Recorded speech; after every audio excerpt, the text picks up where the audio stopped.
Hey everyone, welcome to Grubstakers, the podcast about billionaires. This week we are covering William Henry Gates III, otherwise known as Bill Gates, otherwise known as Trey. Because of this, we've chosen to create a three-part series on the most philanthropic billionaire whose catchphrase is, "That's the stupidest fucking thing I've heard." Find out how Bill Gates embraced, extended, and extinguished his competitors, enemies, and friends to become the richest person on the planet. All that and more, this week on Grubstakers. First they think you're crazy, then they fight you, and then all of a sudden you change the world. Berlusconi flatly denies that any mafia money helped him to get a start in real estate. I've always had a thing for black people. I like black people. I'm telling you, these stories are funnier than the jokes you can tell. And I said, what the fuck is a brain scientist? I was like, that's not a real job. Tell me the truth. But anyway. All good? Almost here? Yep. I got the loot, Steve! In 5, 4, 3, 2... Hello, welcome back to Hello, welcome back to Grubstakers, the podcast about billionaires. I'm Sean P. McCarthy. I'm here. I'm joined by my friends Yogi Pollywall. Andy Palmer. Steve Jeffers. And this week on Grubstakers, we're finally doing it. We're talking about the big man himself, the greatest philanthropist in human history, the man who made you know what that sound is. We're talking about Bill Gates this week. That's right. William Gates. The reason I'm in this country, the reason this podcast exists. Let's start. The reason we didn't have to go down and settle for blue microphones, those kind of choppy sound quality, we could get the real shit because of Yogi's dad's essential work on Microsoft Excel, which we'll get to. And, Bill Gates, first of all, Forbes' net worth as of May 2019, $100.8 billion. Wow. And that's why he's the greatest philanthropist in human history. Because this man has been trying to give his money away Did you say 100.8 million? Billion. Billion. Yes. Yes. Recursive function there. I'm sorry. So this man has been trying to give his money away for 25 years now, and he has been so successful at it that he gets richer every single year. But Bill Gates, He's so successful at it that when we started this, he was the second richest man in the world. And now he's the richest. So I guess the story of Bill Gates, to my mind, it's a lot of luck is, I guess, where we would begin it. And I think there's so much in it in the story of Bill Gates and Microsoft. We're going to break this up, at least 2 parts, possibly 3 parts. We'll kind of go through it chronologically and just see how long it takes us to go through it. So you'll follow with us. But I guess just to kind of say a couple things up top is, first of all, we're all aware of Windows software and how perhaps they just decided the Sherman Antitrust Act doesn't really apply anymore. And that is why every single computer has Windows, and they did some kind of skullduggery to make sure that other applications do not run as well on Windows as their proprietary ones, such as Internet Explorer, Microsoft Office Suite, and all this stuff, and we'll get into all that. All great products, mind you. I think some of the best in computing, and one thing I want to let the listeners know, Sean, is that as a Microsoft insider, a legacy child, I have some Bill Gates dirt that's a bombshell that you will only hear on this podcast if you listen all the way through. So be warned. Some incriminating information about Bill Gates will be coming very soon. Yes, and Andy will share the text messages Bill sent him on the Patreon. And, and so the other thing is, like, Bill Gates and... If you're a vendor for Microsoft, he sexually harasses you. That's one of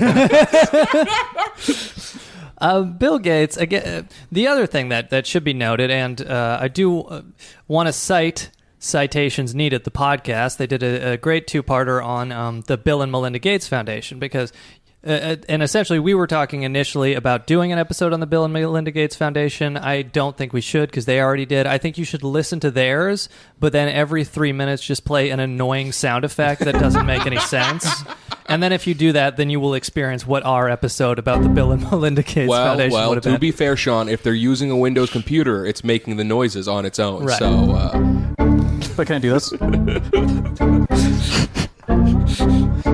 Pitch shifting window sounds. Grubstakers. All went down to Montauk, down the Lake Geneva shoreline. With this Frank episode, Zappa and the mothers. We didn't have much time. this episode just got pulled for copyright. Oh, but essentially my point about the Bill and Melinda Gates Foundation. Like, it's not a copyright thing. It's just too fucking stupid.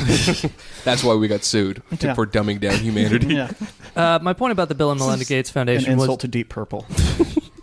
was essentially that every profile you see of Bill Gates in the media is this guy is the greatest philanthropist of all time. He's, saving Africa. He's saving all of us, stopping global warming, whatever else, because he does have a giant private philanthropy. And then, of course, this one eludes the idea maybe he doesn't deserve all that money in the first place. Maybe it would be better in the public's hands. But second, it what gets missed... But what about all the things he created on his way to becoming the wealthiest person in the world? Yes. His creation of that $50,000 he used to buy DOS OS. But my point was essentially a reason, and the Citation Needed episode makes this point very well, a reason that the coverage is so uniformly good is that the Bill and Melinda Gates Foundation will fund newspapers like The Guardian, like...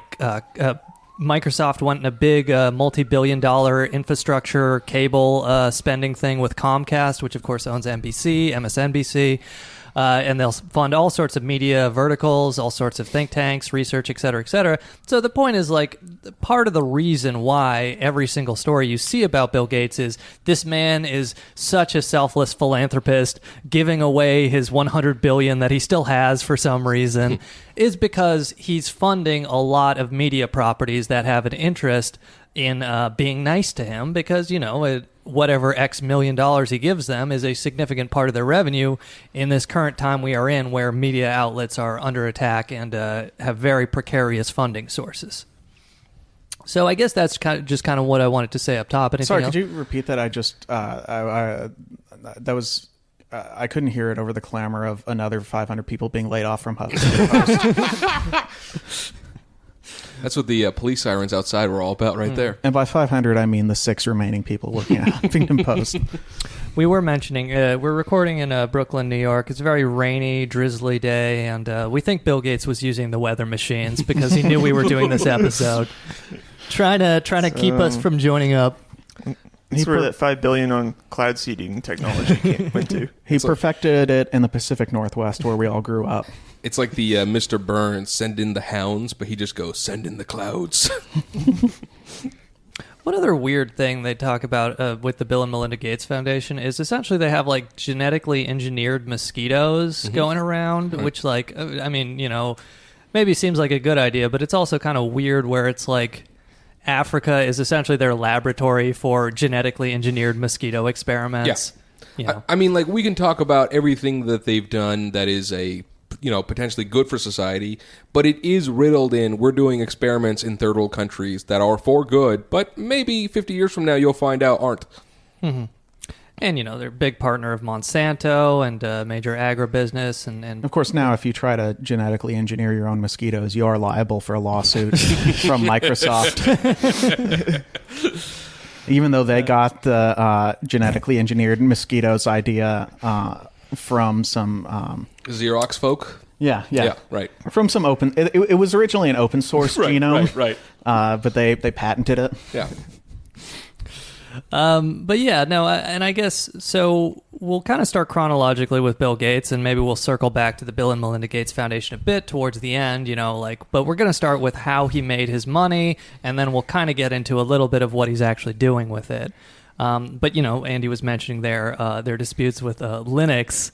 And I think researching this episode has taught me that I am the kind of communist that wants people with guns to come to your house and force you to install Linux. Just kick in your door. Yeah, there should be a IT infrastructure Chekha that come to your house, and they're spying on people who are still using Windows. That's a big part of the show. It's like, oh, they shot my dog, but this Ubuntu kernel runs like a dream. I never realized I could boot up my PC so quickly. And as soon as they leave, you're like, what the fuck? I can't even play Fortnite. But yeah, and this is like what we'll kind of go through is Microsoft's entire strategy for keeping Windows the dominant platform has been they have at every point viewed multi-platform programming languages or softwares as an existential threat. Right. So we'll kind of talk about later what they did with like Java. But the idea is like if a program works on every operating system, if it works on Linux, Apple, Windows, well, Windows might be kind of shittier than the others. So more people might switch to the others. So Microsoft can maintain their dominance. They even have a name for this, which is like embrace, extend, extinguish. Right. Where they'll kind of take a product that works on multiple platforms, then they'll add some proprietary shit onto it. So now there's like a proprietary thing that only works on Windows, and suddenly, you know, this thing that's supposed to work on all these different platforms no longer, it has a separate component for Windows, right. essentially. So, you know, we'll go through kind of how they did that stuff and how they, you know, fought Linux and all these different things. And when you look at that... It's pronounced Linux. And when you look at... Oh, really? Linux? Oh. When you look at their strategy, it is... Have you seen the webcomic userfriendly.com? I have it taped onto my screen, so it's always on my screen. Oh, why don't you just have it as a background? Well, Linux doesn't allow me to do that. No, I want it on the front. I printed it out and taped it. This will be an episode where we actually can pronounce everything. You know, when you look at the embrace, extend, extinguish strategy, it really boils down to like how tyrants look at the world. It's literally infiltrate, observe, adopt, and then destroy. And when we look at Bill Gates' tactics from the early years of Microsoft to today, it is essentially we're going to change the world and destroy everything, and I need every ounce of blood, sweat, and tears to be put into this company, and no substitutions.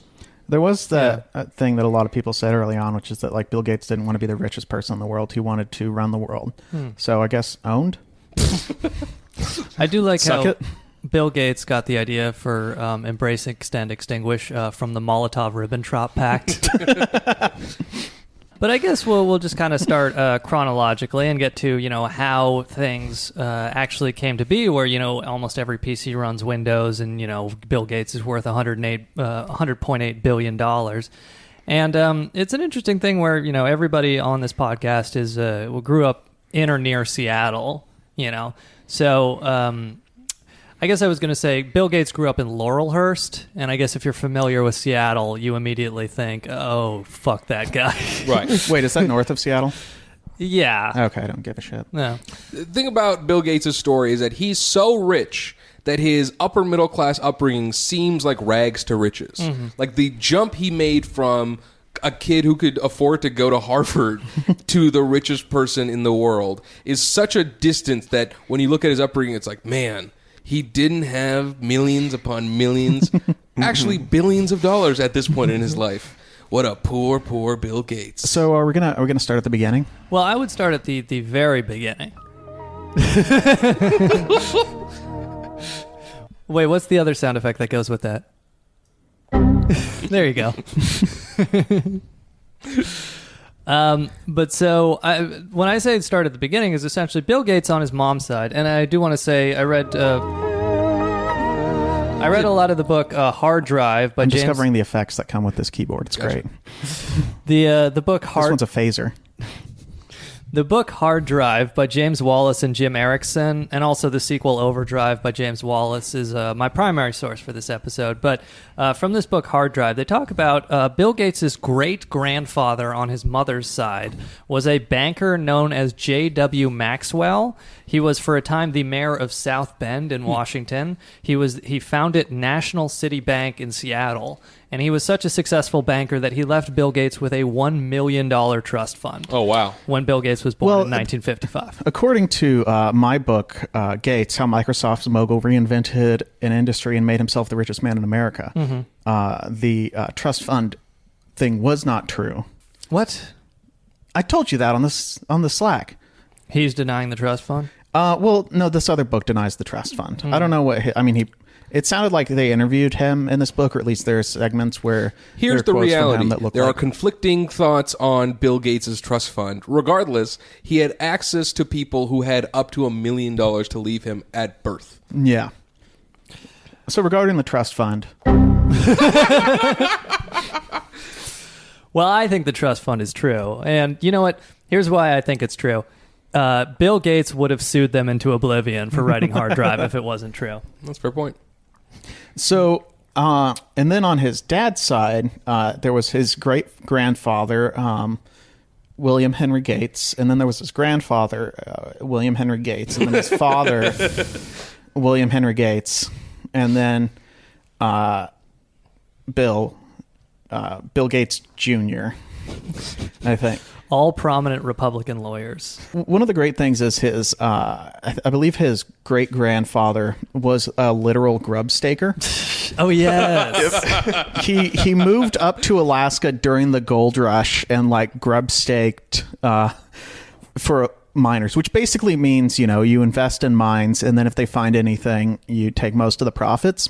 And at the same time, he also did the thing that's like the real gold rush whenever there's a gold rush, which is selling overpriced pickaxes and shit. Mm-hmm. Sure. And I think he might have been a landlord too, but that's kind of the beginning of the Gates family. And this is essentially a through line to almost all of the billionaires we've covered. It's reaching an industry first and then figuring out the markets and then overcharging for what you're providing and becoming essentially a monopoly very quickly. I do like that the modern equivalent of selling overpriced pickaxes during a gold rush is taking the podcast rush and then selling overpriced merch, which will be coming soon to the Grubstakers store. But yeah, so like, and regardless of whether or not the $1 million trust fund is true, I believe it. But regardless, his family. You know that feeling when you're in Alaska and you think you've hit a gold vein, right? But it comes up empty. Mm-hmm. I was going to say that was the last sound that Into the Wild guy heard. That's when you pass on, you see the blue screen of death. But seriously, folks, he's in hell. Don't challenge God. It won't end well. But regardless of like how much, Bill Gates had for trust fund or whatever, his family was like super plugged into like Washington State high society and politics. Like, just as an example, Bill's mother and father met through Bill's friend and future Washington State Senator Brock Adams. The Washington State governor in the 1970s, Dan Evans, was a family friend who helped them paint their pickleball court. So, I mean, it's like, and his dad, Bill Gates' dad, was a significant lawyer and a significant figure in local Republican politics. He was apparently almost appointed to be a federal judge, but the Democratic senators in Washington State at the time, which included like Scoop Jackson, they blocked his appointment because he was such a hardcore Republican. Oh, really? Wow. So they didn't want him on the federal judiciary. So then he swore that he would go to the liberal bastion of the University of Washington and in 2006 give the worst commencement address. Why do you know for this, my Andy? graduating class? Just the most boring, navel-gazing bullshit about how you need to give back to your community. Like, anyone even knows who you are because you like squirted out the richest man in the world. Believe in yourself. I'm just imagining Andy in the audience for that commencement speech. Being like, I wasted 3 tabs on this. Just bored out of his mind while shapes dance across his eyes.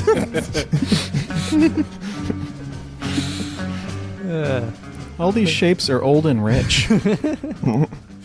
But yeah, there was. I'll put it this way: there was a speech before that from the student body president where he forgot what he was saying halfway through. What? And was like, "Oh, I'm sorry," and he like lost his place, and a bunch of people booed. And that's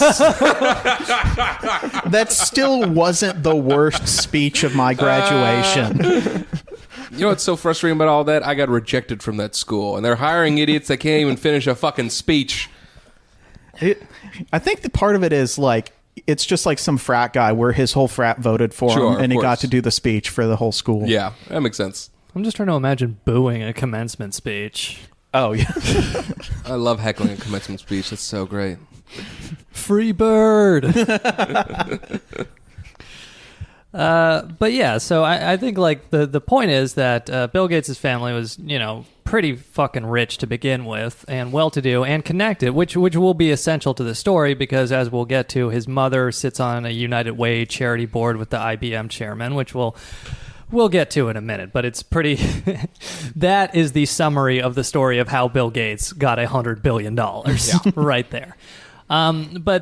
So Bill Gates is, he grows up. He's in the Boy Scouts. I guess they wanted to like socialize him because he's kind of like a nerdy, introverted kid. So they put him in the Boy Scouts. It turns out he's insufferable and gets in trouble a lot, and everyone doesn't like him.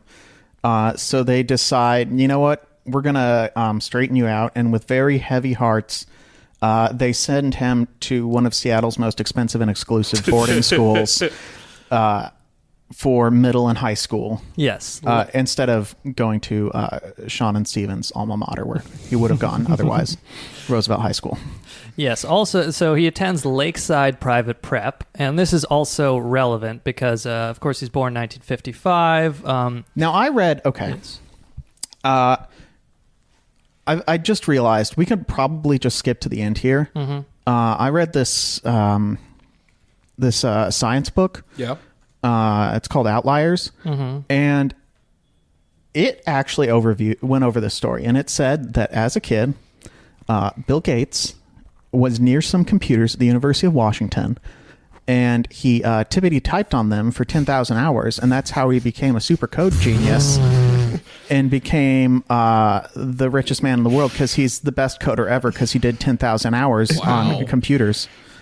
And so he just went Sonny Balwani, 10 million lines of code. Yeah. He snorted them. So that's the podcast. I'm Andy Palmer. 10,000 hours was also how long it takes you to install Windows 95. But I guess, and so Andy does mention this computer time because this is relevant here because, he's a kid born in the 50s, growing up in the 60s.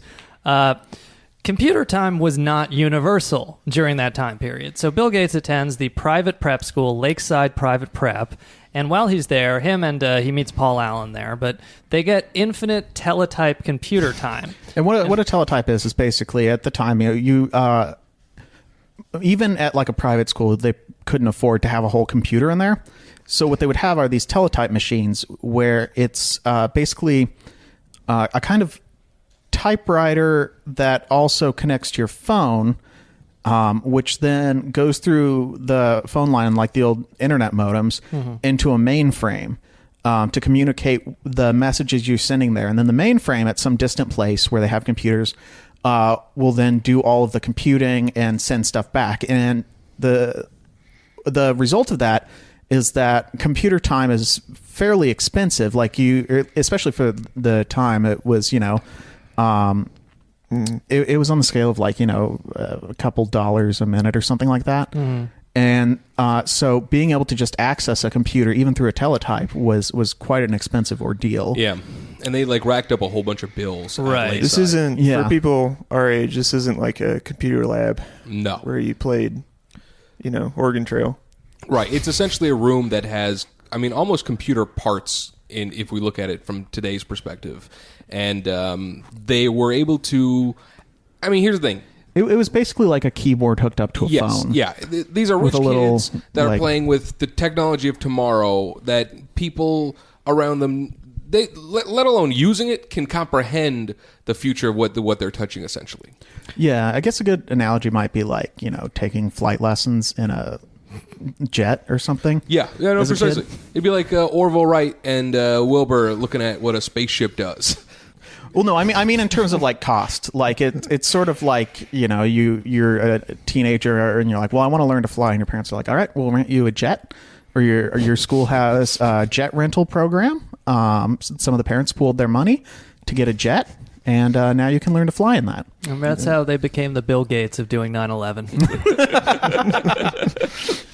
I was going to say, like, what I did with my public school computer lab was we had this class. 4chan. Yeah. we had this class where we didn't really have... Child porn on all the computers. we didn't have to do much, so we got Civilization 2 on all the network computers in the lab, and then one class a day, we would just play Civ 2 for an hour. And that's how I got 10,000 hours with Civilization and became the 6th best person I know at playing Civilization. Well, it's good that didn't start an unhealthy obsession into adulthood. Yeah. Western Civilization 2. Essentially, we mentioned Paul Allen a moment ago, and they met at Lakeside, and Paul Allen is about 3 or 4 years older than Bill Gates. And so Paul Allen Not anymore. Yeah. Wow. But Paul Allen essentially was looking at the computer pieces that were being produced and bringing up to Bill like the concepts of the future, and Bill kept having the business side of the in mind, I guess is the best way to put it. So Paul Allen would be like, hey, this chip's coming out and these pieces coming out. We could make something with this. And Bill would be like, no, not yet. And then Paul Allen basically describes that his mom was like a librarian lady and his dad was... oh, fuck, I can't remember. Well, it was enough to pay for the whatever. One of his parents made enough money for him to also go to this private school. Right. Whereas Bill Gates' parents are like essentially both lawyers. So when it comes to what Microsoft became, Paul Allen certainly put forth the concepts of what tomorrow could be, and Bill Gates was like, well, let's murder everyone to get that dream. It is interesting. I mean, it's kind of like the Steve Jobs, Steve Wozniak story, where Steve Wozniak's the programmer and Steve Jobs is the guy like, here's how we destroy the fabric of society with this. I'm exaggerating, but they're essentially... Are you, though? There's the douchebag and the slightly less douchebag. Yeah. So they learned how to code in BASIC, which was developed at Dartmouth. And it was a very, let's say, simple language that it wasn't as complex as something like... There weren't that many programming languages at the time, but BASIC was the one that was kind of meant for education. It wasn't as involved as something like Fortran. And so they learned to... I'm involved in Fortran. So they learned to code in BASIC, but then... Fortran, it's the language exclusively used for making bomb threats against schools. You can write a program to make bomb threats to NFL stadiums. Wait, I did want to stop you real quick though. One other thing on this computer programming time, because like first of all, as we mentioned, if you went to a public school in this time, you would have no access to computer time like Bill Gates and Paul Allen did. So it's like, okay, how did they get their 10,000 hours programming? They went to a rich fucking school where they get computer time, as opposed to any public school that the vast majority of the country goes to. If you went to a public school at this time, your experience would be more of guys in white t-shirts with cigarettes rolled up on their sleeves pulling a switchblade on you, and then you roll down a hill and there's like this big pipe, and you realize that there's this clown that's been killing all the kids in your small town, and you and your friends have to kill that clown, but adults can't see the clown. No one believes you, but it's really this ancient creature from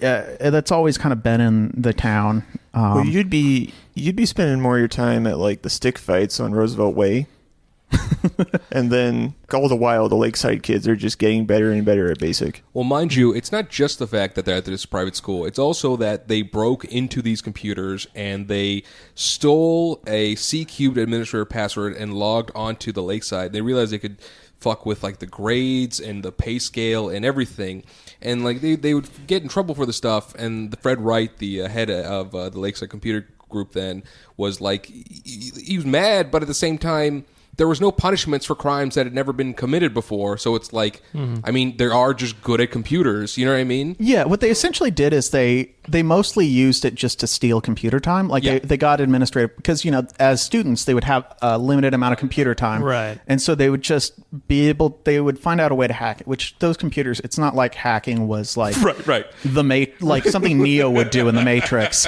It was just like, you know, you might type in like a/admin, and it's like, hey, do you want to do the computer for free? Right. And you're like, yes. And it's like, I've been hacked. I'm in. Yeah.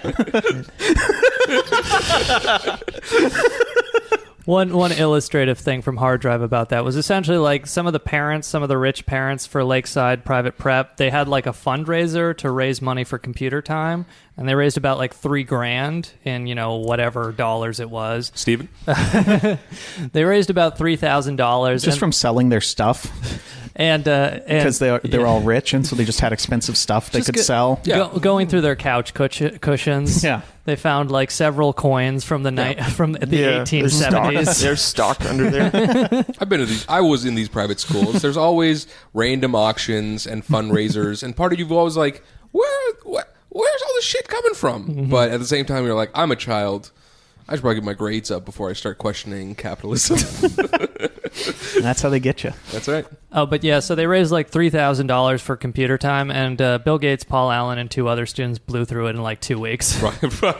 So then the University of Washington, they got a computer and a thing, and they're like, all right, so we need to like test the limits of this and get someone to break it. So they brought in like Bill Gates and Paul Allen to basically break their computers. And so that's more or less how they got so much computer time, is the UW just brought them in to kind of run the machines into the ground, and so that they could then debug them and fix them. And they had essentially unlimited time at the UW teletypes. We're spending 15 minutes on arguing the most innocent crimes that Bill Gates and Paul Allen committed.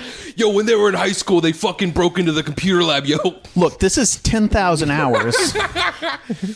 This is part of it. This is how you learn. This is part of it. This is how you get better. Yeah. So, like, a lot of kids had access to this time, but not nearly as much as Bill and Paul did during this era. So, after high school, he gets into Harvard, which is really difficult if you come from a rich kid private school. Well, 2 other things before Harvard. Well, actually, a couple things just from the book. His parents get him a brand new Mustang in 1970 Mustang when he turned 16 years old. So, even if he didn't have a trust fund, he grew up pretty well. He's apparently a congressional page for a minute because, like we said, his parents met through this future senator. So he had, I think he was a congressman at the time, and they had connections. So he spent some time as a congressional page, and I think this is before he went to Harvard. He was a programmer at a government defense contractor, TRW. It must have been before, because once he...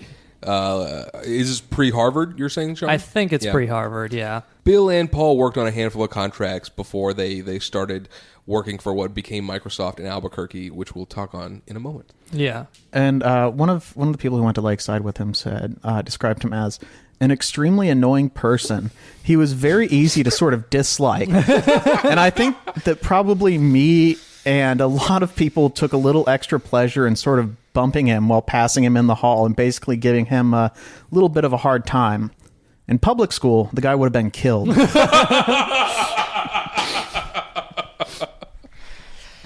I do remember because my parents had me at a private Catholic school for like 2 years. Oh, that makes sense. Then it transferred out to public school. I don't know what you're suggesting. But yeah, no, the transition to public school from private school is rough. And I am actually grateful that I made that transition. Otherwise, I would be like Bill Gates. Were you not getting laid anymore? Or yeah, I was no longer getting violently molested. But yeah, no, I mean, it is just something where, like Andy said, there's so many anecdotes in these fucking books about people being like, yeah, Bill Gates is a fucking prick, or was a prick. Like, there's a story, I think it's in Hard Drive. It was essentially like some guy in a classroom asked a question that Bill Gates thought was like obvious. So Bill Gates was like mocking him and acting like he's an idiot. And the guy who the author interviews like, yeah, I went right up to his face and I grabbed him and I told him to stop being an asshole. And I don't regret it at all. Yeah, Gates, like early in Microsoft, he got a reputation for just saying that's the dumbest thing I've ever heard. Right. That's his catchphrase. Yeah. And apparently not having a lot of friends also. He also like constantly throws, I mean, you know, I'm sure it's mellowed out now that he's older, but he was constantly throwing temper tantrums for basically his whole life. Like they described, like when the government announced they were investigating him, he threw like a huge baby temper tantrum. I think that some of the mellowing out is genuinely I mean, I hate to be this crass, but liberal propaganda. I think he's always been a dick, and he's still a dick, but the only reason we think he's not is because the media outlets are like, look at how nice this old man is, and he's giving his money. Oh, yeah, he goes on, like, talk shows, and is like, I'm Fleece Dad, and I'm... Right. I go on Reddit, and I'm trying to stop malaria. There was a great thing where Ellen had him on, and she was asking him how much shit cost, and she's like, how much do you think a banana costs? And he's like, $9? Like, he had no concept of what groceries would cost. Oh, he must have been coached in that, because that's a literal Arrested Development joke. Oh, yeah, that's right. Do you guys think he was bullied too much or too little? Too little. Because bullies play a really important role in our society. I feel like that's as far as moderating these future monsters. It's like a stand-up bit. Right.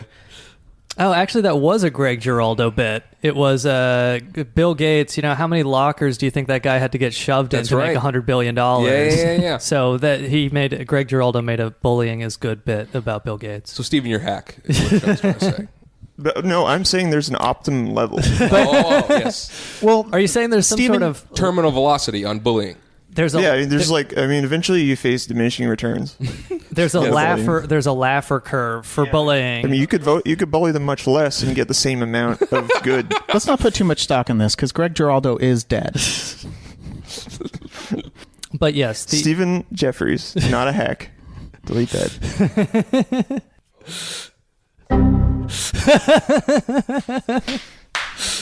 But yes, the lesson from Bill Gates is that if you don't get what you want, you should cry and scream and throw a temper tantrum, and then you will be the second richest man on earth. First now. Bezos is worth more than him, isn't he? Not after that divorce, Not after he put his dick in the wrong place. Right. Yes. He regained his title. God damn, I didn't even realize. Yeah, buddy. Yeah. Fuck, the world has changed since we started this podcast. That's right. But yeah, so, and then one other thing that happens, while he's in school, so he has a friend, I just found this random thing interesting. He has a friend named Kent Evans, who's one of his closest friends, and, him and Paul Allen and Bill Gates are all, programming together, talking about starting a company. They, set up some early company ideas. Kent Evans dies while he's still at Lakeside. He dies in, a rock climbing accident or something. Yeah, skiing or something. Yeah, but it is just kind of a weird story of, yeah, there was one more potential billionaire who just disappeared off the face of the earth. Yeah, apparently he was this precocious kid that kind of gave Bill Gates his weird business sense. Huh. I didn't know that. Yeah.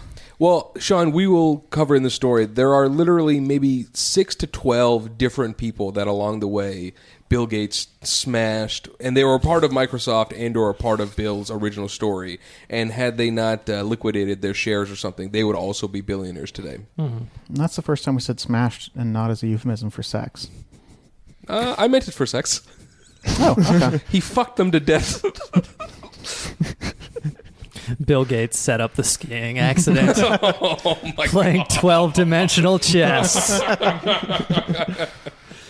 But yeah, I think him, Gates and Paul Allen named some building, maybe an auditorium at the private school after their friend who passed away. But yeah, so I guess that brings us up to Harvard. But I guess I mentioned they worked at TRW, this government defense contractor, and we mentioned they got essentially infinite computer time by debugging at University of Washington. And then they get this programming job. So the point of all this is they have access, they learn how to program, and they are able to do that because, unlike public schools, their elite private school gives them the access to computer time, which is very expensive, in order to learn how to become programmers. And Gates gets accepted to Harvard, and the coal mining program was shut down. And at Harvard, Gates finds himself really frustrated because he was used to being the smartest guy in the room, and it turns out he finds himself really frustrated because he keeps getting the brown tabs of acid when he wants the better stuff. Well, Gates discovered that being the smartest guy at a small rich kid school in Seattle isn't the same thing as being the smartest guy at a slightly larger rich kid school in Boston. Well, Actually, one of the things that in Paul Allen's book Idea Man is that basically Bill Gates was like, I'm the smartest motherfucker around, and Paul Allen, who'd been to Wazoo for a year at that point, was like, Bill, you're gonna get to Harvard. There are gonna be more smarter people than you. He's like, nah, I don't believe it. And then like the break after, Bill Gates was like, my professor got his PhD when he was 16, and like all of my mathematics are theoretical, and the homework load is 30 hours a week, and on top of that, like, I mean, essentially Paul Allen describes in this book that Bill Gates is probably one of the smartest people, but at Harvard he's not. Because in Harvard they're getting people that are the smartest of the smartest from everywhere. So, you know, small pitch, big pond type of thing. Mm-hmm. And yeah, like I remember in Hard Drive they talk about like he was. I mean, George Bush is there, so what are you going to do? Right. You know, these are some of the smartest people around. Hey, Bill, I'm going to need some sort of software to keep track of people, but they can't know about it. Could you get started on that, Bill? I gotta do some cocaine over at Skull and Bones. Also, I'm at Yale. Oh yeah, he went to business school. Yeah, he went to Harvard Business School. Okay. Yeah. But so Bill Gates, like from Harvard, you know, he's like a smart guy, but Hard Drive talks about like he was no longer the best in like his math classes and stuff. Right. You know, like initially he wanted, or he at least considered becoming, you know, a PhD in mathematics, you know, math professor and stuff. But he gets into these classes and he's no longer the best. Math's too hard. Yeah. So he kind of... That must have been rough for you, Bill Gates. Not being able to hack it in the math and science courses. Now when I'm a smart dick, I'm just the dick more than I'm smart. Just going to say that's a classic thing that coders aren't actually that good at math sometimes. Oh, interesting. No, it's just straight logic. It's not 10 people just unsubscribe from our Patreon. Yeah, Steven talking shit on coders again. Stimlords. Well, it's more like So. But yeah, so his Harvard days, like this book Hard Drive kind of describes him as like an asocial asshole. But he spent a lot of time in the computer lab, and he also spent a lot of time playing in the red light district of Boston. Yes, the combat zone of Boston, which was apparently, according to Wikipedia, the name given in the 1960s to the adult entertainment district in downtown Boston. He said he was just there to people watch. Well, he's not lying. But yeah, so, and that would start his lifelong affinity for strippers, which will... oh, is that real?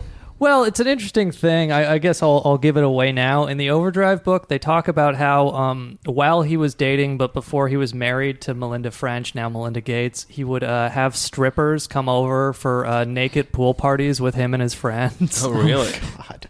In the Seattle area at his mansions. You know, better charge extra for that. We'll follow up in more depth on that later. But now he just hunts them on his island. His Medina compound. He said, I was people watching. That was back when I considered them people. But yeah, so he's... Back then you had to make sure you didn't get caught when you killed him. And also, like, I mentioned LSD. There's this interesting Playboy interview, but he was taking some acid at Harvard. And I just want to quote it. People might be familiar, but Playboy asks him, ever take LSD? He says, my errant youth ended a long time ago. Playboy, what does that mean? That means there were things I did under the age of 25 that I ended up not doing subsequently. Playboy says, one LSD story involved you staring at a table and thinking the corner was going to plunge into your eye. Gates smiles. Playboy, a glimmer of recognition. Gates, that was on the other side of that boundary. God, even his acid stories are boring. That's all that. I mean, that's a boring trip. Yeah. Right, yeah. Andy?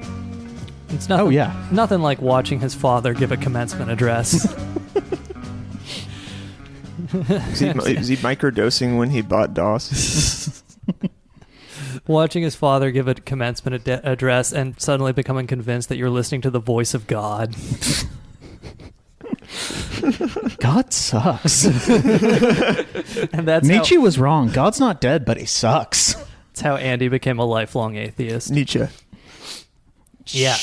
We're trying to get through this Niche. episode. We didn't make it. Yeah. Didn't make it. No. Great.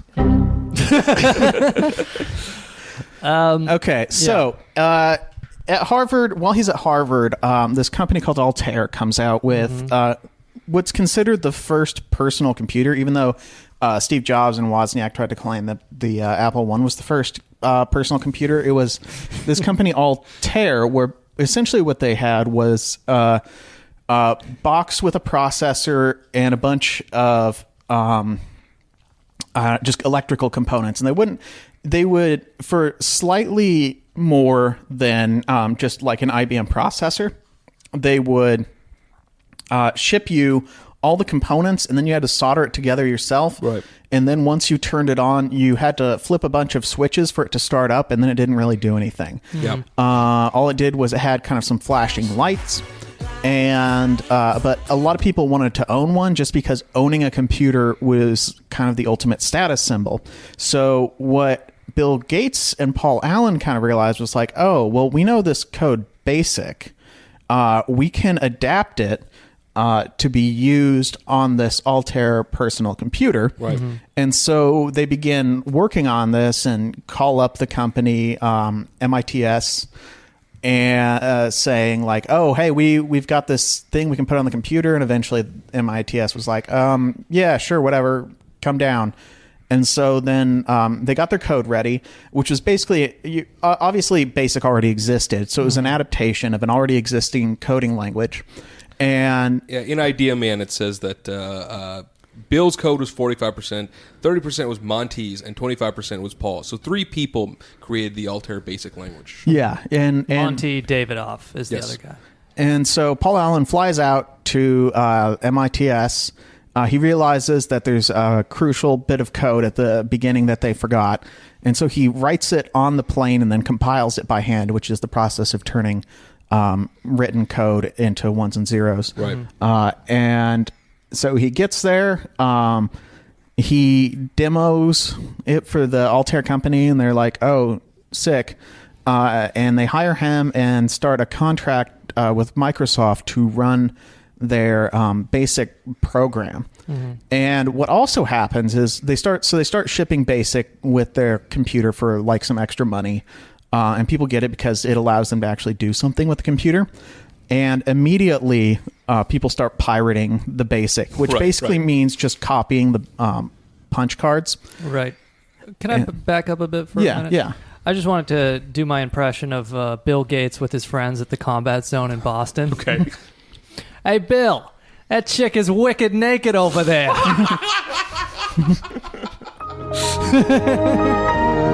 That's Bill Gates' boner. Yeah. But one other thing I do want to mention in this time period of the writing of BASIC is first we mentioned Monty Davidoff, the third guy.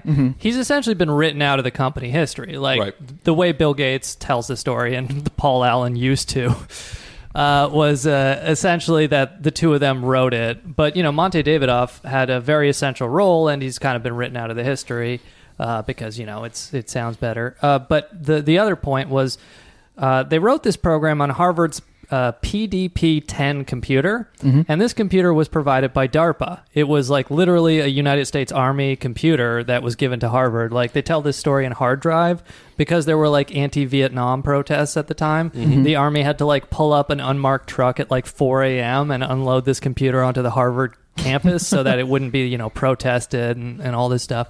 But I guess the point here is essentially, you know, Bill Gates will... Like, we don't want the Noam Chomsky to walk over and mutter at it. No, this is used for the social control. And yeah, actually, well, Chomsky speaks very well about how essentially like a lot of defense spending is a subsidy to private industry where because, you know, you can justify any taxpayer spending on, you know, defense, quote unquote, that of course they can just do all this in impossibly expensive R&D that private companies like Microsoft would never be able to do. But then companies like Microsoft can take and privatize the profits of this public research, which is, again, exactly what happened here, where this is a DARPA computer that they're writing this program on. And that would actually be, we're about to get into some of the pirating of BASIC. But that would be one of the arguments people use is like, hey, you wrote this program on a government-funded computer. Stop bitching at us about, how much computer time costs or whatever it was. And also, like, BASIC itself was, they didn't invent it. It was invented in 1964 at Dartmouth, which private university, but it's still... There was likely some grant funding. That's different than assembly, right? It's telling assembly what to do. Yeah, it's telling assembly what to do. Assembly is one level lower. Okay. So it's as basic as you can almost get. Right. Wow. Yeah. So BASIC is so the thing with like a coding language like BASIC is that you can it's printed in words that you can just look at it and read it, and the words will make sense. You need a little bit of like training to understand what it's saying, but it's not like you're looking at ones and zeros and trying to figure out what's going on there. It's you're not writing in assembly. You're writing in more of a natural language to tell assembly what to do. Yeah. But yeah, so you were talking about they go to New Mexico, Bill Gates and Paul Allen do, and they're working for Altair, is like the first of these personal computers because, obviously at this time, computers are giant things that exist in entire rooms or basements, and then you have this very basic but functional personal computer, and it needs an operating system. So not even an operating system. Yes. It just needs to... Well, I guess it would be kind of an operating system. For the time. Yeah. But it's not even that. It's not to like... It's almost more fundamental than that. Mm-hmm. But sorry. Yeah, and so you're talking about, Bill Gates goes down, or Paul Allen goes down there, and then Bill Gates joins him. And my understanding from Hard Drive is they make the argument that essentially Paul Allen did most of the work because Bill Gates wrote this initial program. But of course, we mentioned Paul Allen having to make these changes on the napkin, but also Bill Gates' program and Monte Davidoff's, but the program was buggy, so Bill Gates goes back to Harvard, but Paul Allen is still down there in New Mexico working for the company, so he's the one who has to debug all of Gates's program and make it functional.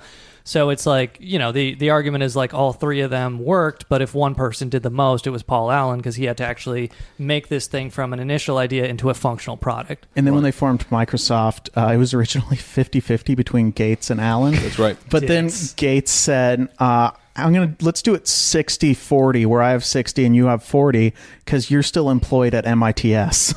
Well, and I think it was Bill Gates was like, well, I wrote some more code for this, so let's make it 60-40 for right now. And then later on, Paul Allen did more work and was like, hey, let's renegotiate the thing. And Bill Gates just went, never bring this shit up to me ever again. What a nice guy. The thing about Idea Man that I really like, though, is that literally Paul Allen thought he wouldn't finish it before he would die. So it's ruthlessly honest about a lot of things that happened. But then if you look at the interviews from the book tour Paul Allen did, because I don't know why the fuck he thinks he needs a book tour, but clearly that's a publisher's decision.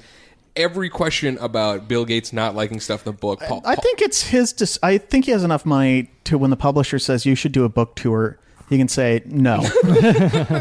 But I mean, you can see on Paul Allen's face, he's like, I didn't think I was going to have to answer any of these fucking questions. Yeah. So I guess these are the answers I'm going to give you. It's hilarious. Bill Gates was like, let's split it 60-40 because I'm going to have more time to enjoy the money. Well, that does come up later, yeah. And then so Bill Gates is back at Harvard. He drops out after his sophomore year. Paul Allen's down there working in New Mexico on this Altair computer. He's lead on the software side, fixing all of Gates and Davidoff's code.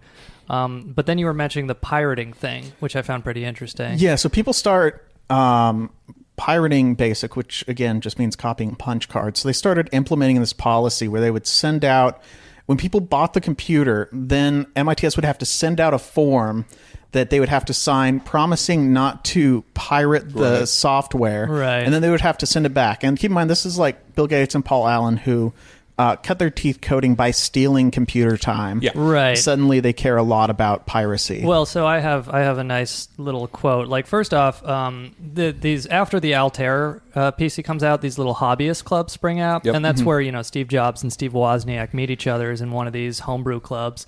But so the story is essentially like they couldn't get BASIC, or it was being overcharged, or whatever the case may be. So these Altair computers, the company would do these road shows where they would bring a computer to demonstrate what it can do, but it'll be like more functional than the one they'll actually send you if you order it. So one of these hobbyist clubs, they actually go to this, and then they find. And what's brilliant too is you have to put it together. So if it doesn't work, they can just blame you. Yes. Yeah, so one of the computers they demonstrate has the functioning BASIC on it, and nobody's been able to get this. So one of the hobbyists essentially goes to it and just copies down the BASIC code from the what is it, the papers or the tape or however. Oh, yeah. Because it's pre, however they do coding now. I don't know. Wow. But so yeah, they copy down the BASIC code from the tape register, and then they start passing it around these hobbyist clubs. So it spreads a virus through all these hobbyist clubs. And then Bill Gates gets very pissed about this, and he writes this very petulant letter to the pirates in 1976. Which I just want to read a couple excerpts from, and Please do. It's kind of funny because it also shows his future attitude towards piracy, but also the entitlement. And I would say, for listening to this letter, just pretend it is true that he has a $1 million trust fund. So Bill Gates writes in the Altair newsletter Computer Notes, he writes an open letter to hobbyists. And he says, Bill Gates says, almost a year ago, Paul Allen and myself, expecting the hobby market to expand, hired Monty Davidoff. And just on that point, you guys cut him out of the founding stock and just said he was a hire.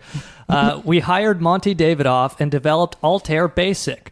Though the initial work took only 2 months, the three of us have spent most of the last year documenting, improving, and adding features to BASIC. Now we have 4K, 8K extended ROM, and disk BASIC. The value of computer time we have used exceeds $40,000. Wow.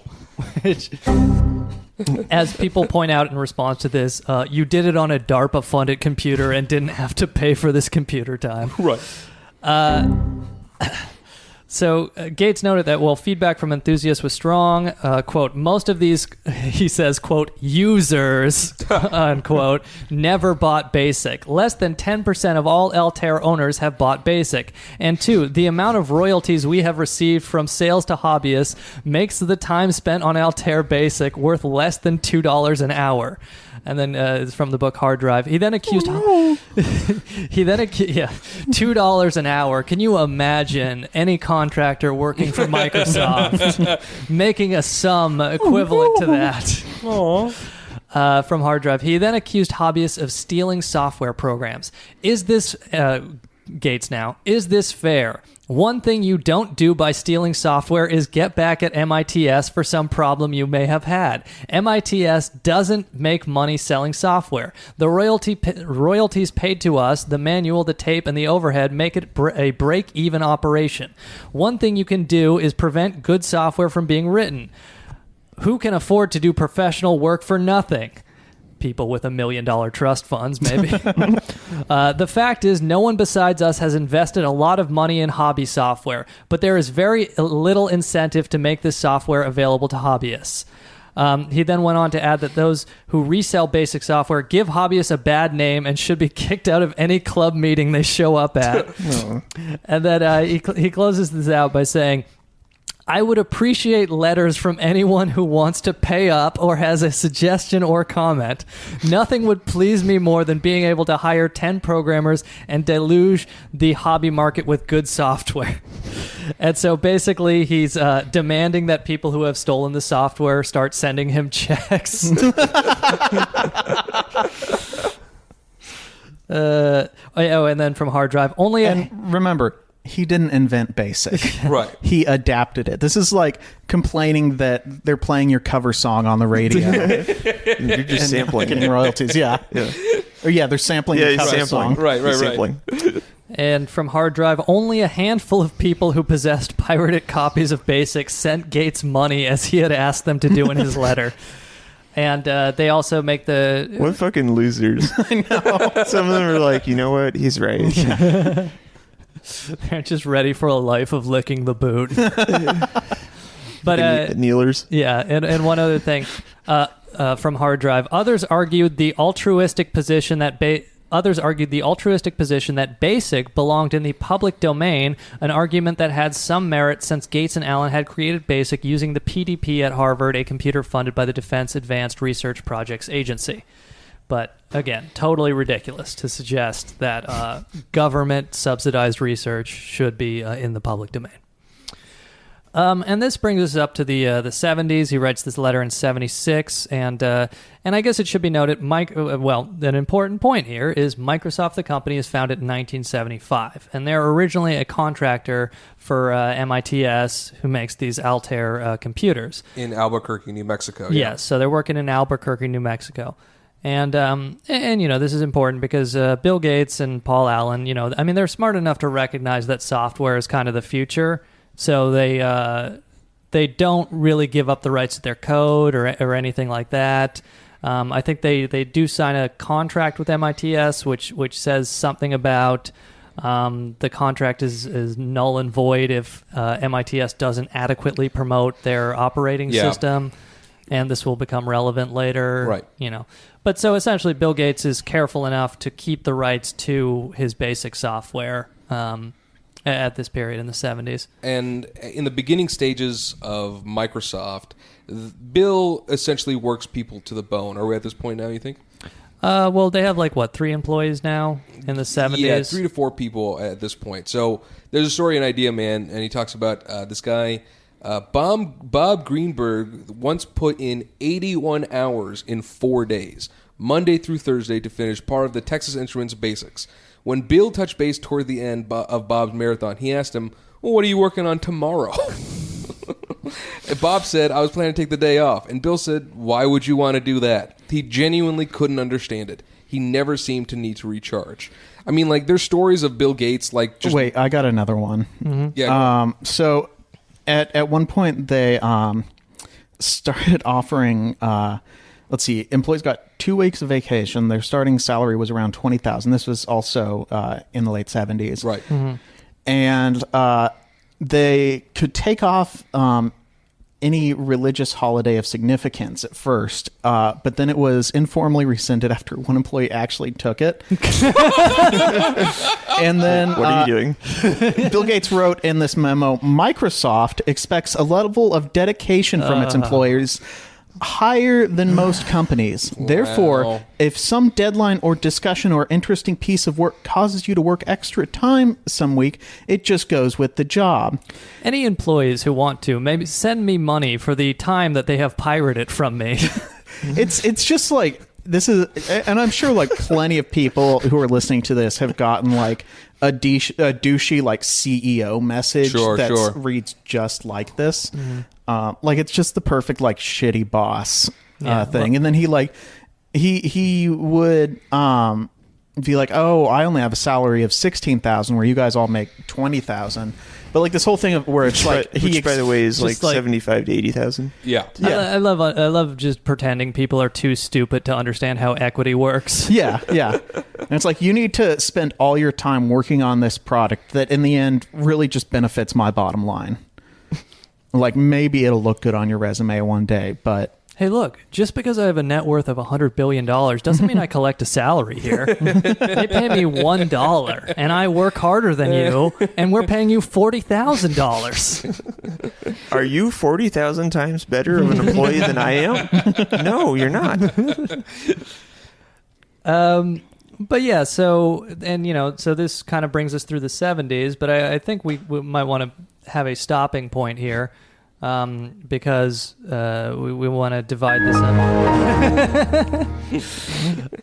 But so in the 70s, they're working on this Altair. They founded the company Microsoft, but it is really the connection with IBM that makes Bill Gates, Paul Allen, billionaires. Right. And we'll get into that, how Bill Gates' mother's connection with the IBM chairman makes IBM seek out Bill Gates. IBM at this time is, of course, the dominant computer company in the United States and formerly in Germany, too. But I guess so next week, not next week, on the following episode, we will continue the story with Bill Gates. And where can they IBM. find this episode? Oh, yes. This will be our first paywalled episode. Hey, all right, huh? You've been asking for it. Now we're giving it to you. Yeah, that's right. We know how to plug. We want to quit our day jobs. No one asked. We listened. Yeah. Behind the paywall, all sorts of libelous dirt. We will be slandering other leftist podcasters. We will be using the words you're not allowed to use anymore. Anything we can to make a buck and quit our jobs. That bombshell I was talking about earlier will be on maybe in the next episode. We'll see. But I'll give you a clue right now. Illegal revenge porn behind the Patreon. The bombshell is actual dirt about Bill Gates, and it's related to his hair. Find out more behind our Patreon wall, ladies and gentlemen. God, we could do morning radio. After this commercial break. That's next. And with that, this has been Yogi. Andy Palmer. Steve Jeffers. Wait, I did want to mention Bill Gates, real genetic descendant of a grub staker, though. I think we can all agree on that. Yeah. First they think you're crazy, then they fight you, and then all of a sudden you change the world. All right, let's see you next episode. Ooh, Tide Pods. You've been hearing a lot about those lately. What do you think? $4. Oh. No, they want me to go higher. Yeah. Let's go with $10. All right. $19.97. Wow. It's expensive to do laundry.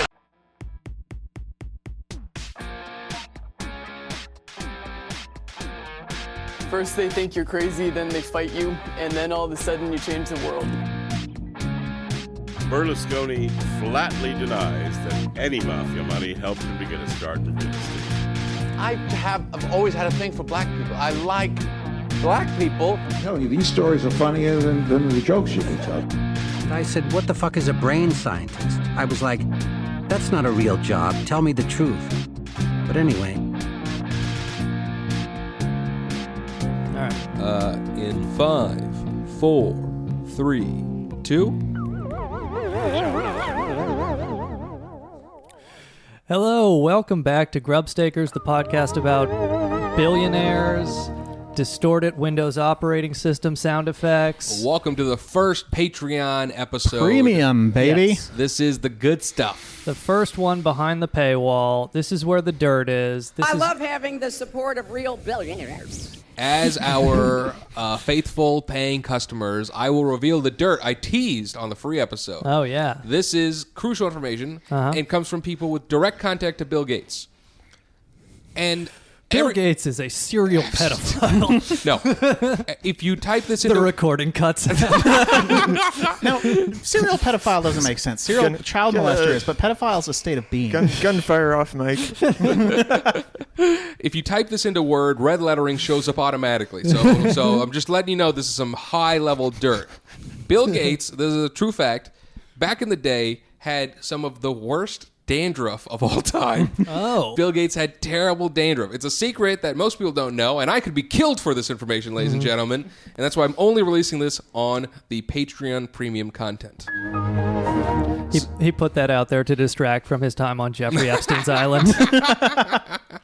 But yes, I guess we should mention this is our first premium episode, so thank you for listening to this and supporting what we're doing here. And 2, this is part 2 of our Bill Gates episode. Thank you for giving us money or caring enough to steal this. Either way, we're happy you're here. Yeah. And I think I can announce now that I will be giving $5 a month to the Bernie Sanders campaign. So if you subscribe to this Patreon, you are giving Bernie $5 a month. And if you get us I to already did 2 $27 donations. If you give us... I'm already ahead of you, Sean. If you get us to the $10,000 a month level, I will give Bernie Sanders $15 a month. Whoa. So, if you want Bernie Sanders to be president, you should subscribe to this Patreon. I love having the support of real billionaires. I realize I'm talking to people who have already subscribed to the Patreon, but tell your friends. And Didn't we tell them that if they paid, you'd start pronouncing it right? In a court of law, maybe. That was a vaporware. We used the Microsoft strategy. I announced that I was going to start saying things right, and then I never did. All right, let's get into the dirt, ladies and gentlemen. You're here for the good stuff. Part 2 of Bill Gates. So where we left you off... Wait, we should introduce ourselves, though. Yeah, they know who we are. Sean McCarthy. Yogi Polywall. Andy Palmer. Steve Jeffries. All right. So part 2 of Bill Gates, where we left you off last time on the previous episode, was essentially in the 1970s. Bill Gates and Paul Allen are working for this company, MITS, which made Altair, which is like the first personal computer that doesn't really do that much. Right. But, they write the basic program that allows it to be kind of operational. I guess it's like an operating system, but not quite an operating system. It allows people to... they put BASIC into a computer, and it allows people to write their own programs and actually use a computer, but it's still not an operating system. Right. Mm-hmm. And like we mentioned on the last episode, this is around the time where they did the split. And actually, the number is Bill Gates took 64% of the company and gave Paul Allen 36%. Only our premium listeners get the true details on the dirt. Okay, so I've been doing we give a lot of fake information on our free episodes. Yeah, if you don't pay for our podcast, we'll make you sound misinformed in front of your friends by just saying a bunch of lies. Now, I kind of did some deep digging for this premium episode, and I looked into about as much as I could about Bill Gates, the history of Microsoft. I found every possible source I could dig up. Even I had to go to the Seattle Public Library just to find some documents you can only find there. And what I've come to uncover is that Bill Gates is a pretty great guy, and just doing his best out there in the world. And that's been the Premium Grub Stakers. I'm Andy Palmer. You think it's ironic that Paul Allen's library could be considered a cancer on the Seattle skyline? Oh, God. I guess it's not really visible on the skyline, but let's say it's architecturally cancer. I saw the TED Talk for the guy who designed that library, and it was just him bragging. And he's like, people said that it's a shitty library, but like it has everything a library is supposed to have.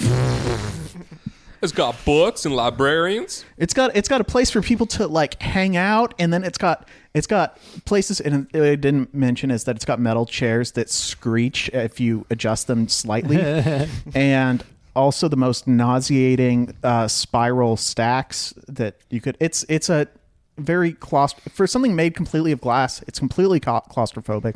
It's ugly as hell. You definitely have to walk a long way to find books you need. Yeah. Unnecessarily. Yeah. Because it's a maze. In the TED Talk, he went on, like, and another thing, that episode of Game of Thrones was lighted appropriately.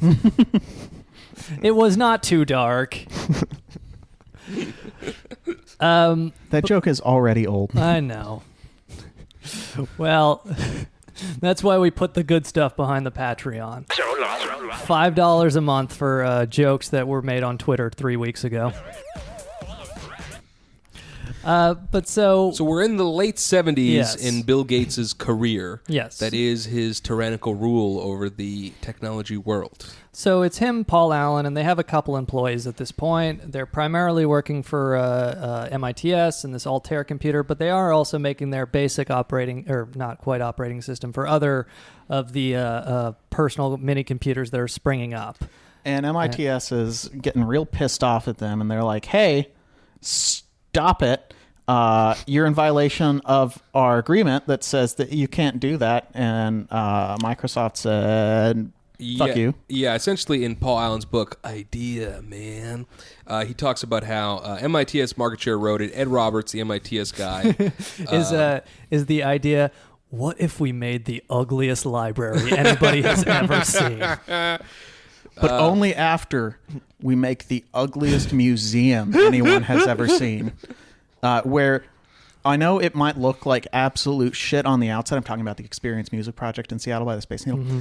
It may look like absolute shit on the outside. Momo Pop now. But it's even worse on the inside. It's completely uncomfortable. Nothing is inviting about it. and then we'll take that and use that as inspiration for a shitty library. Essentially.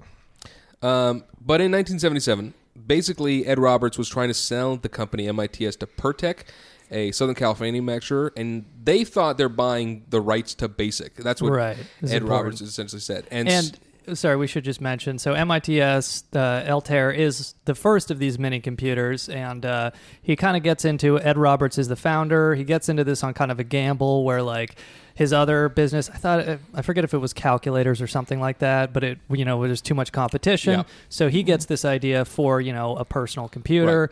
And so he's the first, that's like way too much demand. He's actually making good money, but of course, as soon as he does this, a ton of competitors spring up. So now he's like kind of in a rock and a hard place because he has all these other competitors coming in. So he's trying to sell the business.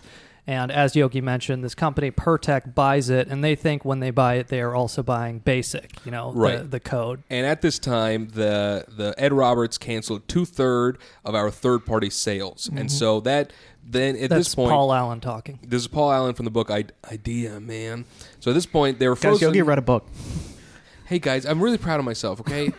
That's what you get for the premium, is Yogi read a book. I read a book, that's right. I can read. I'm imagining, like, walking... Yogi learned to read for the premium. I'm imagining walking through Paul Allen's library for 3 hours trying to find his book. Where the fuck is it? This is an architectural nightmare. So...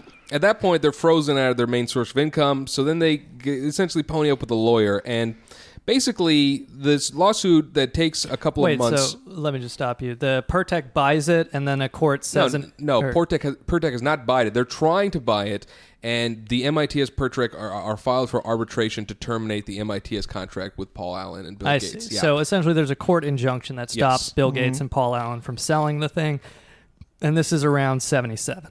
Right. And so... And also MITS, kind of slow on paying the royalties for BASIC. Yes. This was another part of it. Go on, Andy.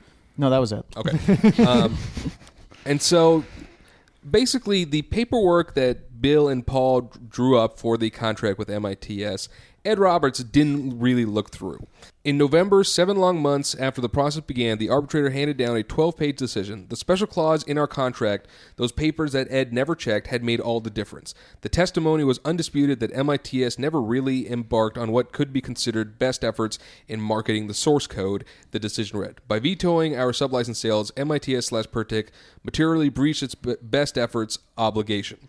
So the ruling was a total victory for Microsoft, according to Paul Allen here, and essentially at this point they were absolved for their contract previous to MITS Pertec, and now could really do whatever the fuck they wanted to. Right. I got the loot, Steve.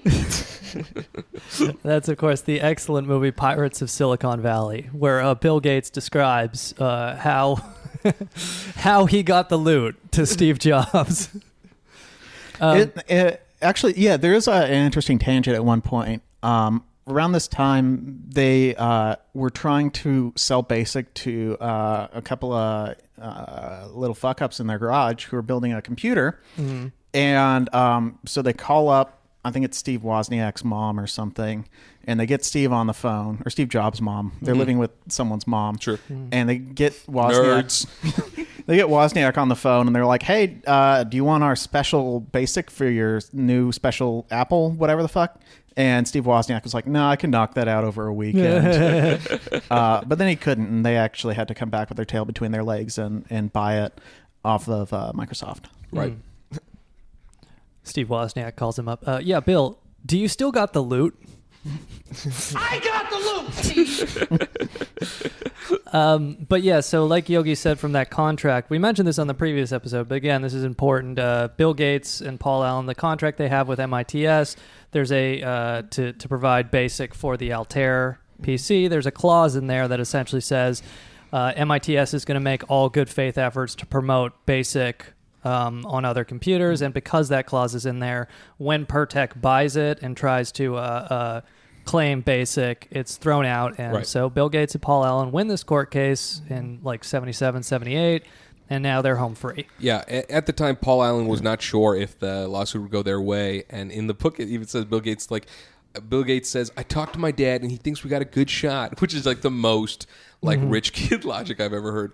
Yeah, I think Bill Gates' lawyer dad wrote up the original contract too, or at least helped them with it. Yeah. So when they terminate that contract, that's for 1977. That's most of their annual revenue of $381,000. Mm. And they have a headcount of 9 employees. Just to give employees. some perspective on early Microsoft. Mm-hmm. And this is where they begin to start working everyone to the bone, essentially, including themselves. They're in their mid to late 20s at this time, and they want to conquer the world. And that is what they set out to do. Yeah, there's like, from Bill Gates' time at Harvard and also from this time, there's just basic descriptions of him being able to like go 36 hours without sleeping and then just kind of like crashing in a corner or just in the middle of a room or something. So, and you know, he's kind of a workaholic. And like from this point, I believe it's like not until he gets married in 94 that he takes a vacation. Right, of like, right. You know, more than like a week or so. Before all that, though, after this contract with MIT is dissolved, they essentially go to Japan a whole bunch to sell their products, and the Japanese market was extremely competitive, but they definitely learned from the Japanese competition to implement it into their deal with IBM that happens a few years later. Paul, how do I say I got the loot in Japanese? Well, I don't know. It's all right. That's in every contract. That's what they call a sanity clause. You can't fool me. There ain't no sanity clause. For $5 a month, you can listen to the Marx Brothers. They definitely would have been better earlier, but I couldn't find it in time. That was great. But so, you know, and so what really happens is IBM comes in. And I'm not sure if there's anything else we should get to before we go to IBM. Well, before IBM, I just want to briefly mention the Xerox Group PARC. Sean, what does this stand for? Oh, Palo Alto Research. I don't know if it's corporation or something like that. Whatever. Anyway, they... a head researcher there gets a blank check to make essentially whatever they want. And they create what would become the modern computer, Ethernet, and a few other things. The mouse, right? The mouse is also developed there. And Xerox is like, these ain't printers. And so all of their efforts kind of go unnoticed at the time. But because Steve Jobs and Bill Gates and Paul Allen and Wozniak are connected into the computer world, they know about PARC, and then so they witness the devices that they're developing there. And Paul Allen literally goes, this is the future. This is what we need to be working on. Now, what was the source for Paul Allen noting that those things were the future and him being right? It's this book called Idea Man. And who wrote it? Paul Allen. Okay. Okay, just checking. Just checking in. And I do like the irony in Xerox being mad that people copied them. There's another thing where they did start to realize they needed an OS, and so they noticed that Unix, which I think was also developed by, I don't know if it was a government or a university, but they decided that they were going to take Unix and then sell their own version of it and call it Xenix. Oh, really? Yeah. With an X? With a Z. Okay, all right. I didn't know if it was an XENIX situation. Actually, maybe it was an XENIX situation. Tech nerds love Z's and X's. But yeah, so this is the late 70s, and then it's really so we mentioned, you know, all these competing personal computer, mini computer companies are springing up, and in fact, this is where the name Microsoft comes from, because it's software for microcomputers, right. You know. And part of the reason that they saw the Unix thing as a good idea, and then later CN/M or something like that, CM. Right, yeah. /D. CP/M. CP/M. Is that they had to, whenever they put BASIC on a computer, they basically had to tailor it to that computer. And I think I've seen CP/M on the 4chan. That came later when they were developing with Fortran. What's the M for? Fortran. It's for mobile devices.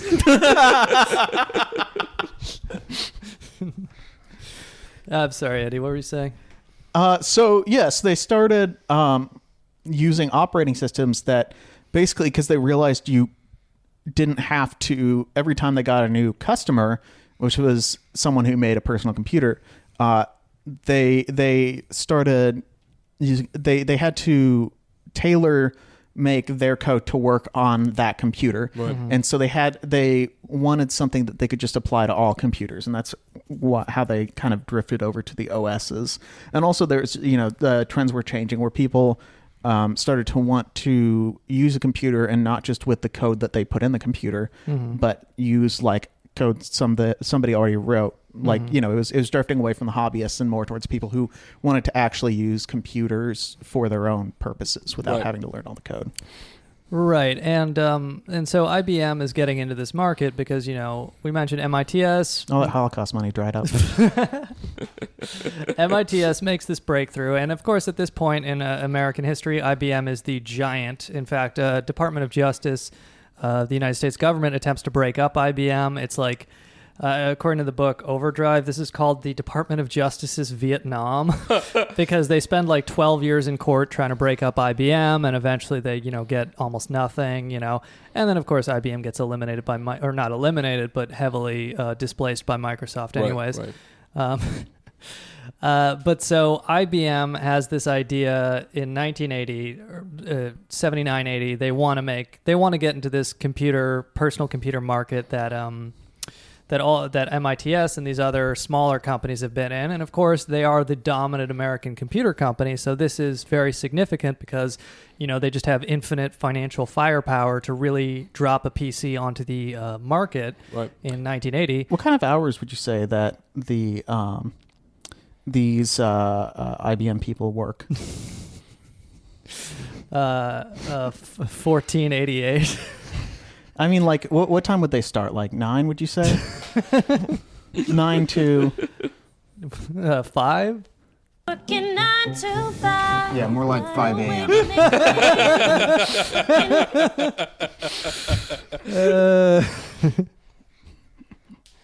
That's the sound of your fan base costing you $600,000. Shouts out to Nick Mullen. But yeah, so IBM, they come in and they want to get this thing going. And it's significant because we mentioned this on the last episode. Bill Gates' mother is sitting on the board for United Way. I do not understand how Nick Mullen could focus on acting when he's got this cool-ass soundboard in front of him. Sorry, go on, Sean. More like 5 a.m. 9 to 5. Yeah, more like 5 a.m.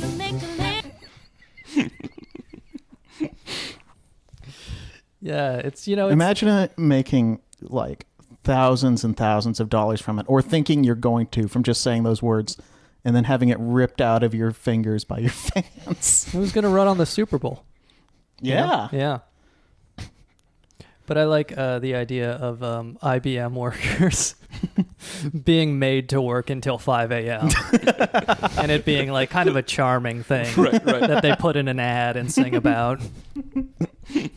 Almond Goth, you want to clear out the ghettos at 6 p.m.? Working 9 to 5. Yeah, more like 5 a.m. That went better.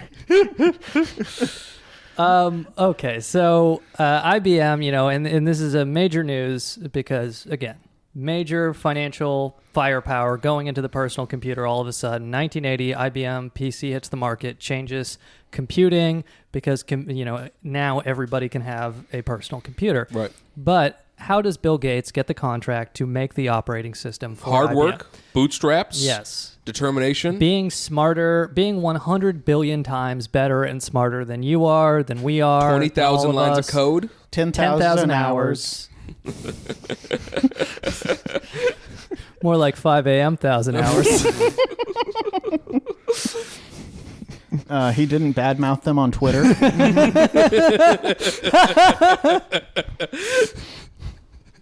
Oh man, we missed the alternate universe where Nick Mullen is worth $100 billion because he had to make tweets about IBM and the Holocaust. So the thing is, as we mentioned, on his mother's side, Bill Gates has a very rich family lineage. Her great grandfather is, this major banker who founded a significant bank in Seattle and probably left Bill Gates a $1 million trust fund.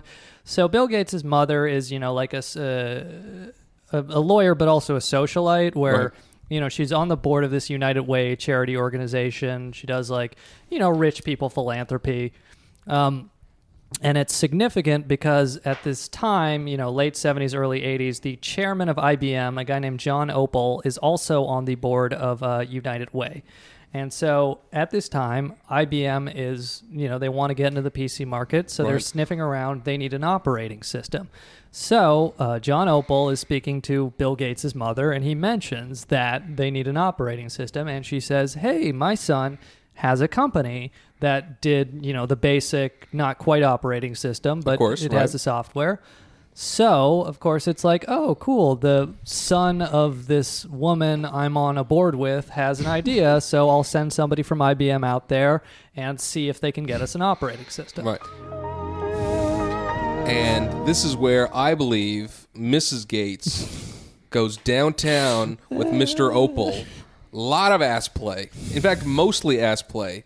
And more importantly, she Forrest Gump fucks the shit out of Opel until he goes, your son can have the IBM contract. This is the kind of content you can only get on the Patreon. That's people. right. That's right. So much butt licking they shut down the post office. On the Patreon, we suggest that Bill Gates' mother fucked the chairman of IBM to get him the contract to make the operating system. That's right. Bill Gates Sr. a cuck, ladies and gentlemen. This is the content you paid for. You know what noise Bill Gates' mother makes when she comes? How's that for Freudian? Bill Gates is like speaking to the audio department, like, yeah, there was this sound I heard coming from the other bedroom when I was a child. I don't know if you could replicate that. That's the sound. That's the sound. Immediately starts crying. Right. But so, yeah, IBM, the chairman, John Opel, speaks to Bill Gates' mother, and it's like, oh, cool, your son has a company that does software that's, you know, like an operating system. Maybe they can contract out to make us an operating system for this IBM PC. So the actual story is somebody from IBM goes down to Microsoft, and they already kind of had their foot in the door, like they were talking with one of the like planning guys about maybe like working with Microsoft for this thing, but the guy had even told them, like, you know, I'm a planner. Most of the things I do never see the light of day. Mm-hmm. And so this was already something that was on the fence, and it was kind of Mary Gates kind of maybe opened the door a bit more. Oh, she opened that door, all right. Oh, that door was wide open when Miss Gates came through. Also, just right prior to the IBM invitation, they had reorganized Microsoft into a privately held corporation with Bill Gates as president and chairman, and Paul Allen as the executive VP. Mm-hmm. That's right. Interesting. Mm-hmm. Incorporated in Washington.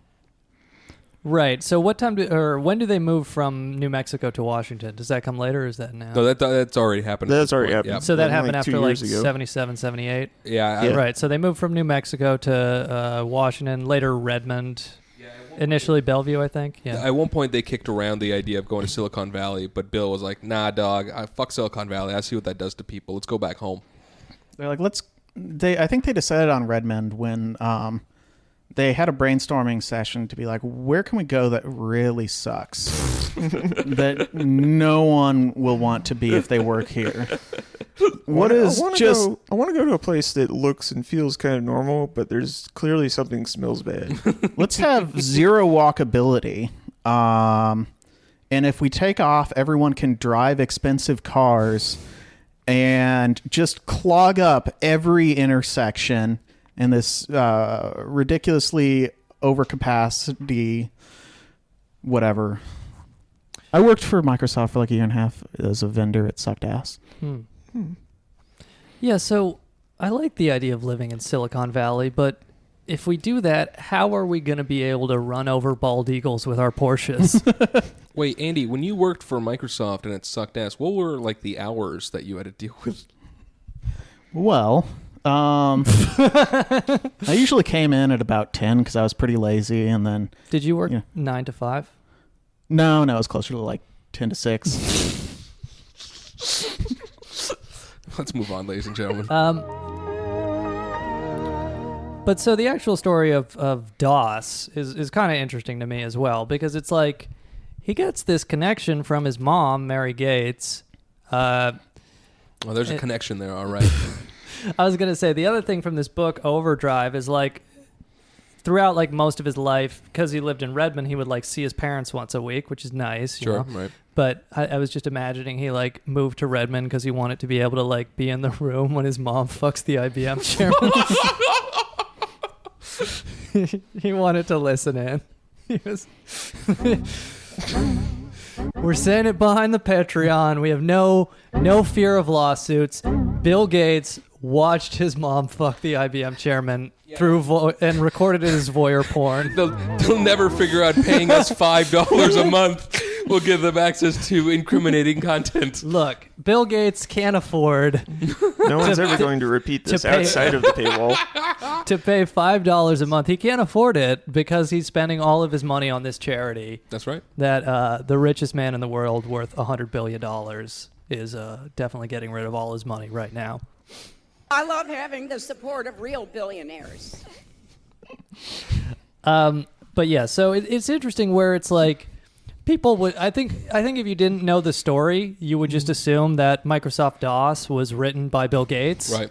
And the actual story is no, he did not write Microsoft DOS, because Microsoft DOS is, of course, the operating system for the original IBM PC, and this is how Bill Gates becomes a billionaire. Because, of course, the major PC or computer company in the United States, IBM, they released their personal computer in 1980.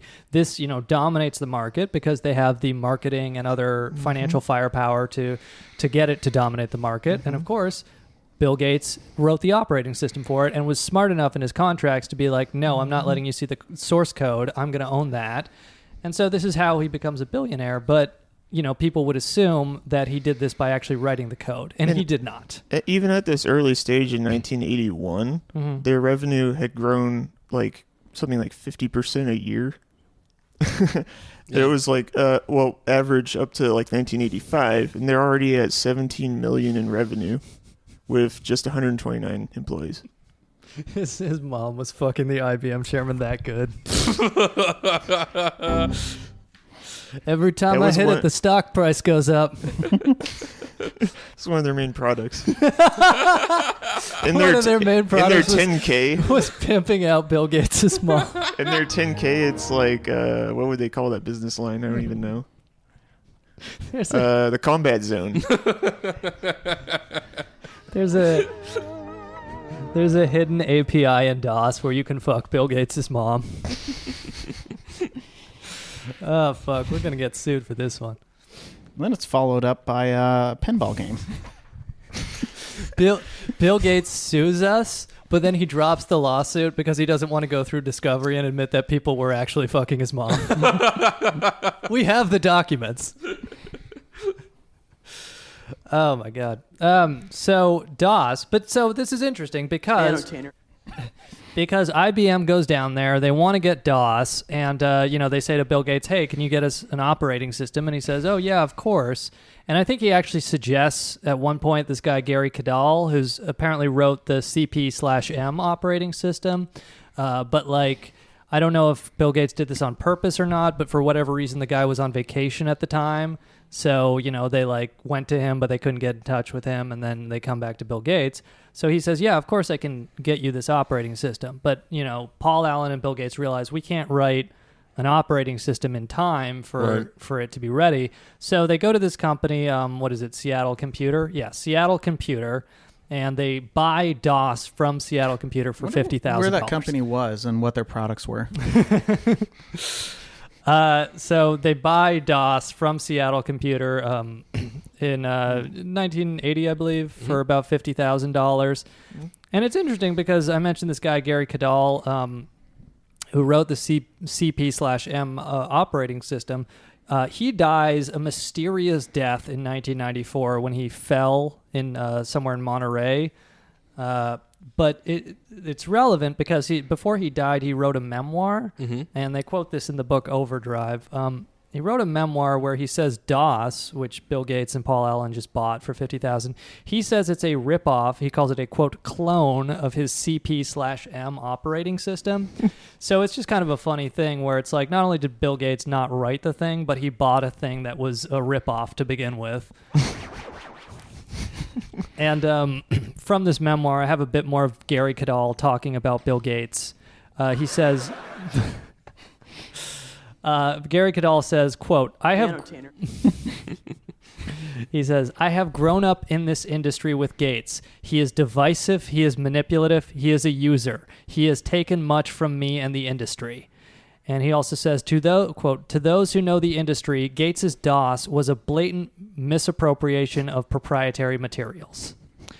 So that is the story of how Bill Gates, through hard work and 10,000 hours, created the DOS program by dipping into his trust fund and getting $50,000 to buy the... First they think you're crazy, then they fight you, and then all of a sudden you change the world. They say it takes $50,000 to really make it. The sequel to Malcolm Gladwell's book. But yeah, and so this kind of... This position, like Steve mentioned, just by virtue of being the operating system on IBM PCs, Microsoft is all of a sudden a very dominant company. Yeah, and so at this time, the IBM PC sales are exploding, and they're doing meetings all around the country. And apparently, in the book, Paul Allen talks about they would do meetings with different clients when they would travel. They wouldn't be together, Paul Allen and Bill Gates. Mm-hmm. But Bill Gates would always show up late because he's driving way too fast and didn't give a fuck. Mm-hmm. And Paul Allen was at the airport, and he thought the flight took off, and he's like, all right, whatever. And Bill Gates showed up and is like, fuck that noise, and runs to the jetway and starts looking at the control board and just pushing buttons. And Paul Allen is like, what the fuck? We're going to get arrested. And then the air traffic person is like, sir, please stop pressing buttons. We'll bring the plane back so you guys can get on your flight. So the ruthlessness of Bill Gates is that he was able to barge in through an airport, run through the jetway, and hit to the control board and start just mashing random buttons to get on his fucking flight. And the reason they were so late is because, or they weren't quite there, is because Bill Gates liked to wait until the last second. And then he liked to speed as fast as he could to get to the airport. Right. The reason they were so late was because Bill Gates had to drive home the chairman of IBM after he was done fucking his mom. But you're saying he went up into the control tower? No, he went into how in the tunnel to the plane at the end there's a whole bunch of buttons to move it. Oh, he did what we all want to do, but we're not billionaires. He wanted to drive the umbilical the thing. tunnel. Yeah, the umbilical thing. Correct. Yeah. That's amazing to me. I mean, that happens 84, so it's before he's a famous guy. I mean, he's somewhat rich at this point. I mean, actually at this time, because of the PC sales with IBM, the media did start to notice Bill Gates as the Microsoft player, and they started using him as the face for the company. So, he's not necessarily a celebrity, but the media knows about Bill Gates. Did this person at the airport? I got no fucking idea. This genius nerd thought of using $50,000 to buy an operating system. At this point, he's in that thing with the jetway. It's really the same thing as Donald Trump in the truck, pulling the horn. Yeah. It's just a thing where the rich guy's like, I want to do a manual labor thing with a big machine. That looks fun. I think he just didn't even respect anyone. Where he's just like, that as well. And he probably ran into the plane or some shit. Right? Yeah. I'm just imagining being on a plane and already being late to make your connection at the next airport, right. And then it starts taxiing back, and then this fucking bowl cut nerd gets on, just take him into the airplane toilet and dump him in there, give him a swirly. Yeah. So apparently, when the first IBM computer came out, and it came out with DOS, one of the things that they included on it was a game called Donkey, where you're in a car driving up a street. There is just two lanes, and you switch between them, and donkeys come towards your car, and you have to dodge them. And if you hit a donkey, it'll make a squealing noise, and you lose. And the points are donkey versus car.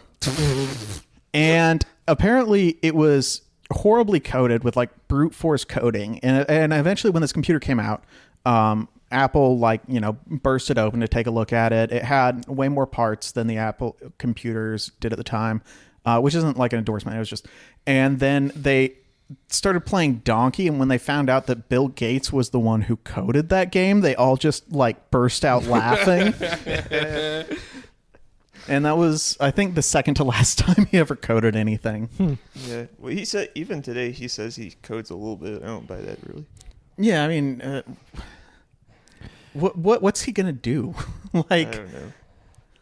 So we're up to about 1983, and this is where Paul Allen finds out that he's got Hodgkin's lymphoma and is still working at Microsoft, but according to Bill Gates and Steve Ballmer, not working hard enough.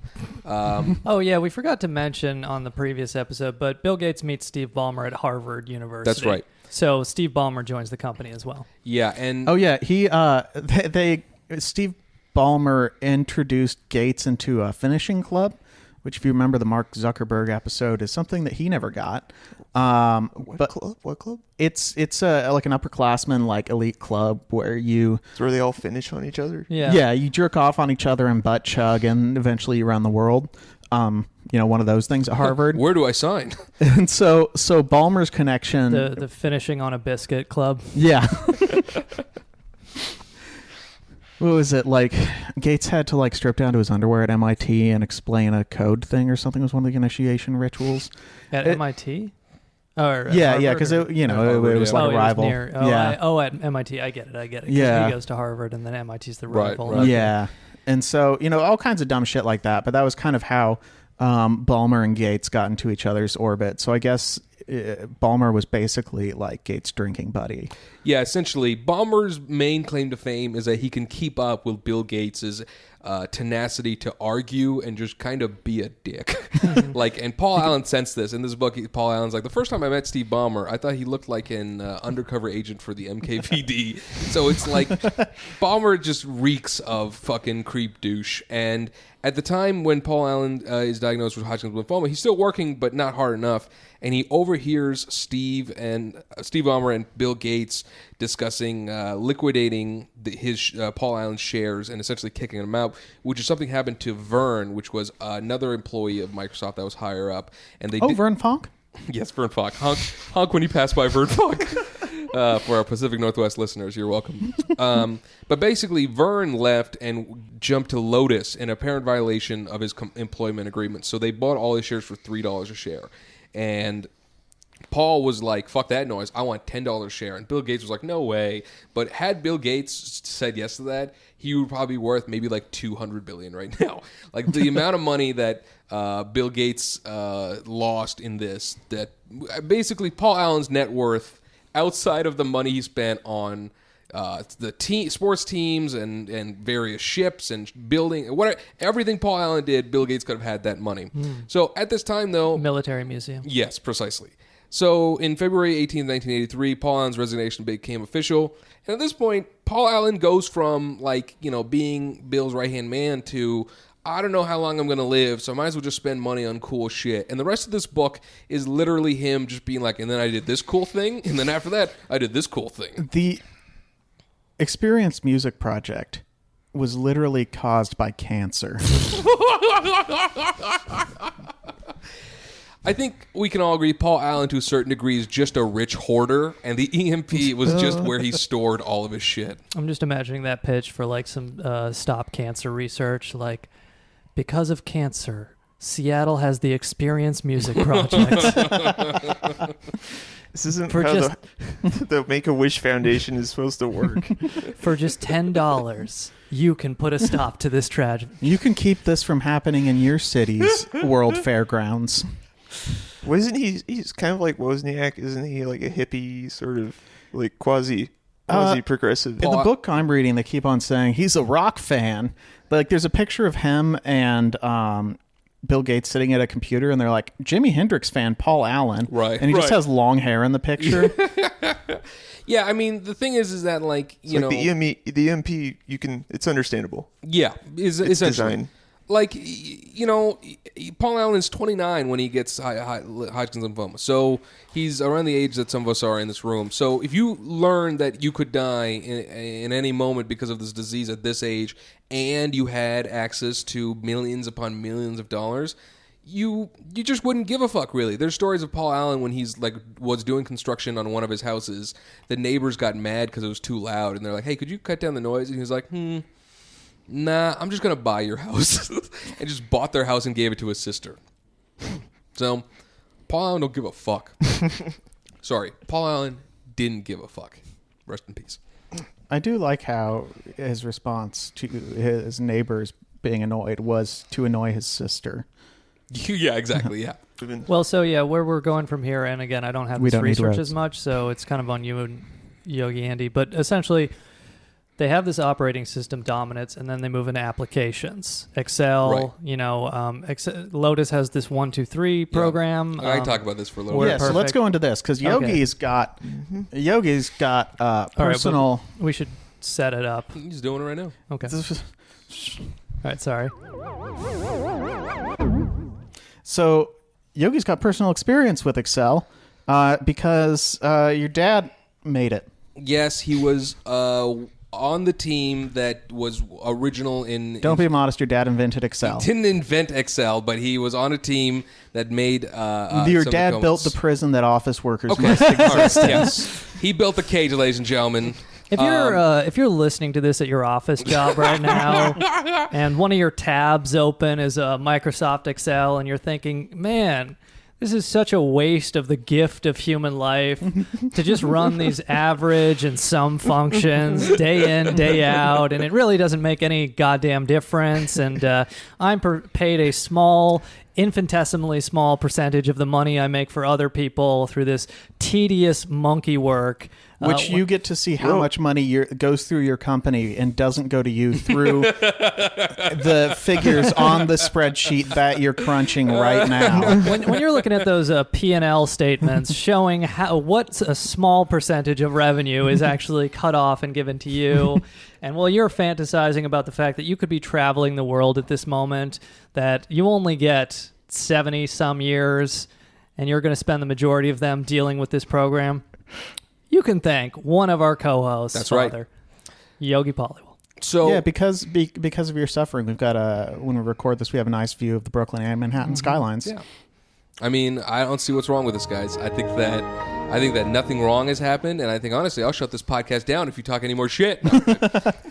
Because of our privileges of birth, we get access to dirt like Bill Gates has dandruff. That's pretty big dirt, John. Something no one could have guessed about him. You Google Bill Gates dandruff, you won't find anything. Your computer shuts down immediately. How many new patrons did we lose as soon as you were like, here's the dirt. He had dandruff. The truth about Bill Gates. And everyone's like, that's the only thing I knew about him. What's this about Microsoft? I thought he was just the dandruff guy. I mean, he is to our Patreon listeners now. So at the time, most accountants used Lotus 123, and the keystrokes of Lotus 123 were adopted by the community that was using their software. And so, I got it put in Lotus 123 based on VisiCalc. Oh, really? Which was invented by what's his name? Patterson? Tim Patterson. Yeah. So there you go. Tim Patterson. Got it. Yeah. So basically, one of the things my dad did was he created the code to make the keystrokes of Lotus 123 work with Excel. And when they were going to ship Office, the lawyers at Microsoft were like, hey, let's ship it with like a little card so people can get access to Excel.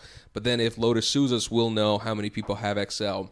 And Bill Gates was like, fuck that noise. And he asked my dad, hey, did you clone this or did you create it from scratch? And my dad's like, I created the keystrokes by scratch. And they're like, all right, great. So we reverse engineered. Yes, precisely.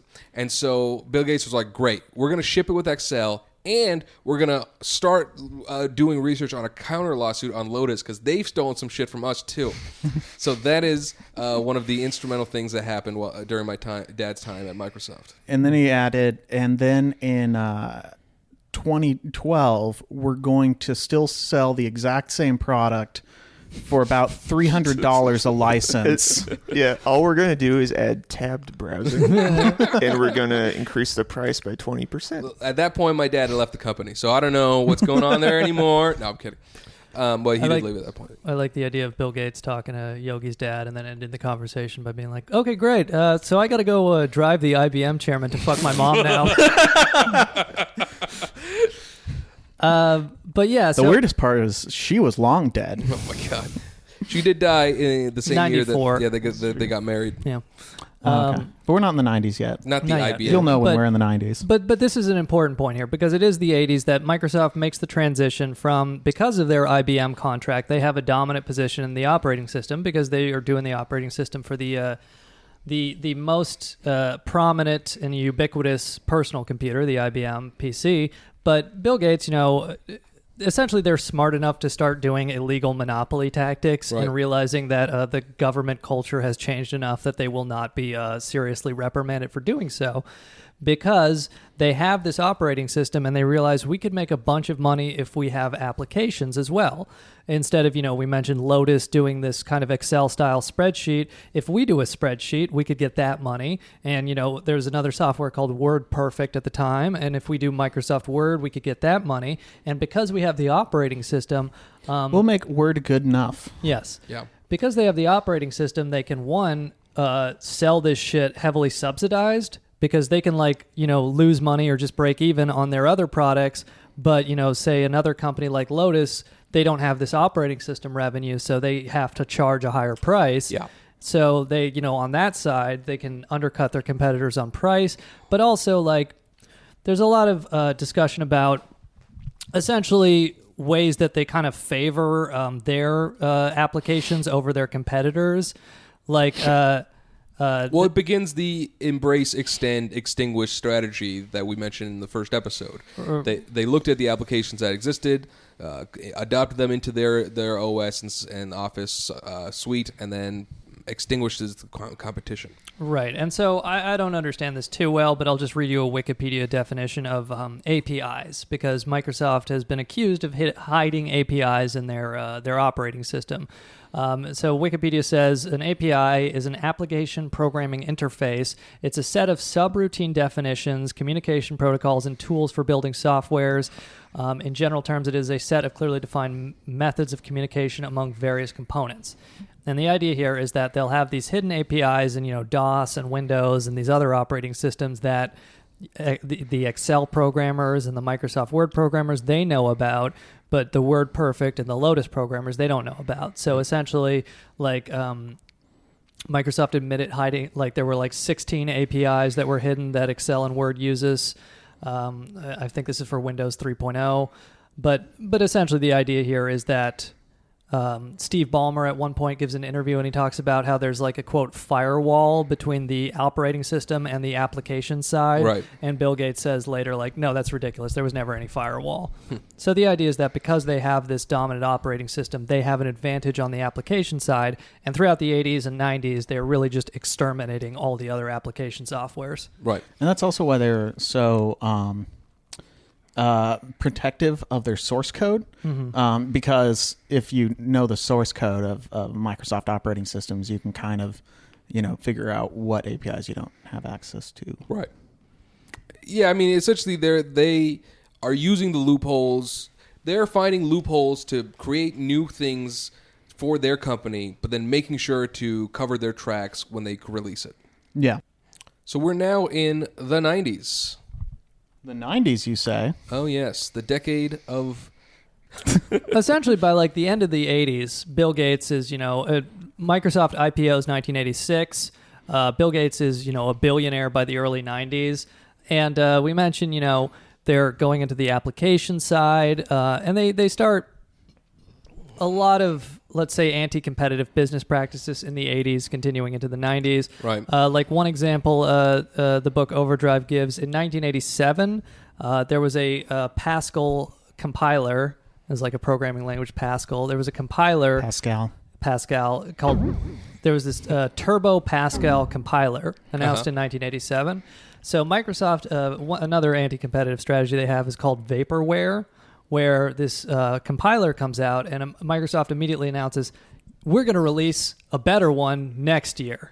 And then it comes out like 2 or 3 years later or whatever the case may be. But the idea is essentially... that was like their Windows 3.1, or one of the Windows versions apparently was considered the original vaporware because they kept on taking like years to release it after announcing it. Right. And the idea with vaporware is essentially like if everybody's on the Windows operating system, they're going to be hesitant to switch over to the competition if Microsoft is like, hey, in 3 months, we're going to have a better product out that works better with our software or whatever the case may be. Or, in 3 months, we're going to have a cheaper or better product. And then they just kind of like keep people from moving away from their proprietary software through lying. But so, 86 is the IPO. And here's the truth. Windows isn't better. Now, let me tell you about this webcomic called User Friendly. But so they're pursuing these kind of various anti-competitive practices throughout the 80s, and by the end of the 80s, IBM even realizes, we created a monster here because Bill Gates has set up a very dominant position through his dominance of operating systems. This is definitely the worst thing we IBM have ever done. And it should be noted, another thing that happens through this time and continues until, DOJ sues Microsoft in 1998, is they set up these deals with what are called OEMs, original equipment manufacturers. And basically, these deals are kind of anti-competitive because Microsoft uses its share in the marketplace to essentially say that anybody who actually manufactures PCs has to pay Microsoft a license fee based on the number of computers they sell, regardless of whether a Windows license is included on them. So this is anti-competitive because essentially all these OEMs, and because Microsoft is the dominant operating system, they have to kind of go along with it. All these OEMs are paying Microsoft for their PC operating system, whether or not they put Microsoft on the thing. So it's like if you want to put a competing operating system on it, well, you're already paying for Windows, so why would you do that, And so Microsoft is very much able to use their position in the marketplace to strangle all competing operating systems and in the cradle, as it were, And so this kind of like takes you through the 80s. Is by the end of the 80s, Bill Gates and Microsoft are the fucking Goliath in the software industry. And bringing us to the 90s, essentially like you get two major stories are the government tries, but not really, to actually enforce the Sherman Antitrust Act, which is, of course, more than 100 years old, and Microsoft is at this point... And completely out of date. At this point in blatant violation of it because there are provisions about restraint of trade. He even said like in in some interview, he was like, yeah, I think it would be a good idea to just like get a monopoly. And like later he like that would be shown in like as evidence, and it's like, oh shit. Oh, and apparently this is one thing before we skip too far ahead. Once Microsoft started taking off, Bill Gates started to do like an interview circuit. Yeah. And on one interview show, he was asked, so when did you know that you first became a millionaire? And he said, well, because Microsoft stock is mostly employee owned, it was hard to tell. Yeah. And apparently like Microsoft employees who were watching that just burst out laughing. Because Microsoft is a socialist workers cooperative. Yeah. I actually think of myself as only the first employee among equals, not actually a man worth $100 billion. If any employees want, they can just have my money. None of them have ever asked me. But so, yeah, and so the two big stories of the 90s with regards to Microsoft are this antitrust thing, which I'll talk about a bit, but and also Outlook. Yes, the internet. No. Outlook. Well, what's the story with Outlook? You know how like you can check emails in like a web browser? Right. Yeah. Well, Outlook's a program you can do that in. When does Outlook launch? I don't know. Okay. I just know it's... I don't think it has yet. Yeah. It's still booting up. Also in the 90s, he gets married in 94. Yes. He's been dating this Melinda since 87. She was 21, and he was like 32 then. And they got 3 kids, Catherine, Lindsay, and Rory, I think. Catherine races horses against Steve Jobs' daughter, Eve. So, fucking rich kids love riding horses. If you want to fuck a rich person, find someplace where they ride horses. Yeah, you want to meet a billionaire's daughter, just go to a stable nearby. Apparently that's all they do is, like, the women become horse girls, and I guess the guys just become, like, frat douches. Yeah, or they run the company and run into the ground. Either or. Yeah. Oh, you know what? It says that Microsoft Mail and later WinMail launched in 1990 with Microsoft 3.0. I'm sure Windows 3.0. I'm tired of tilting at windmill software. www.whatthefuck.com. Oh, and also the Russian version of MS-DOS 4 went to the Soviet market. I do like how we're entering the 90s with Andy on the 1s and 2s. That's like a fucking break dancer DJ. www.whatthefuck.com. This is what you pay for, ladies and gentlemen. But so, by 92, the book Hard Drive is written, and it's actually later cited in an antitrust case against Bill Gates because it goes through, some of these anti-competitive practices we mentioned. But by 1992, Microsoft has really overtaken IBM. They are the dominant player in the computer industry.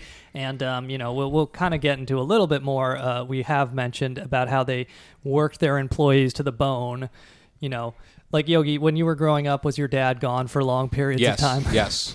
And, I'm not listen, I have a very comfortable life, so no part of me is like, man, my dad worked a lot.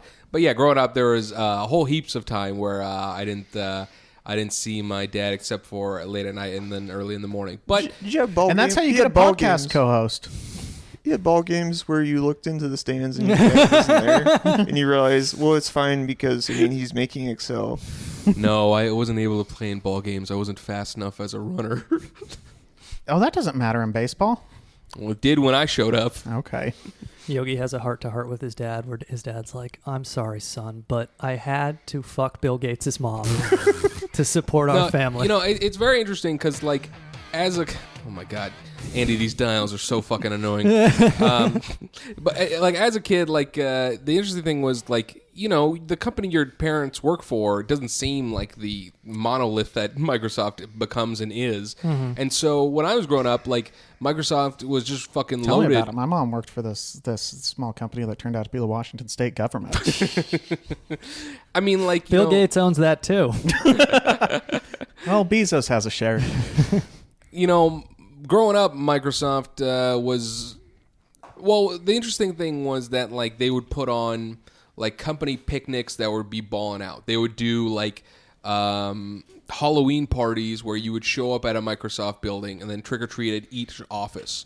So, even the kids are getting the spoils of Microsoft's riches at that point. And, I think the most intriguing thing is that the school I went to, Eaton School, fuck them forever, all of us were kids of parents who worked for Microsoft that were brought in from around the world. And so, essentially, the school was we have to deal with these kids that are their parents don't really know what the American school situation should be, but they're willing to give us an ass load of money for education because of proximity, because it was just the closest school next to the Microsoft campus, so it just was convenient. And so the education we received was very odd, if that makes any sense. It was very you kids can do whatever you want in the world because your parents are who they are, but also you kids are super cool. I mean, it wasn't liberally hands off and they just gave us good grades. It was difficult and ruthless at times, but to our parents, they're we don't know what the fuck these kids are doing, basically.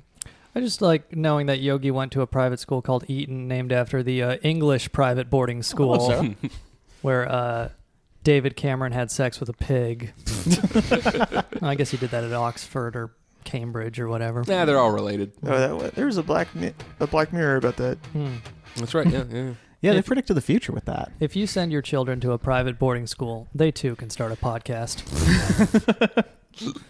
But I guess to close out this part, and then we'll continue on the final part with the Department of Justice antitrust actions against Microsoft, Bill Gates missing the internet, and then maybe a little bit about just what he's been doing since he left Microsoft in 2006. Right.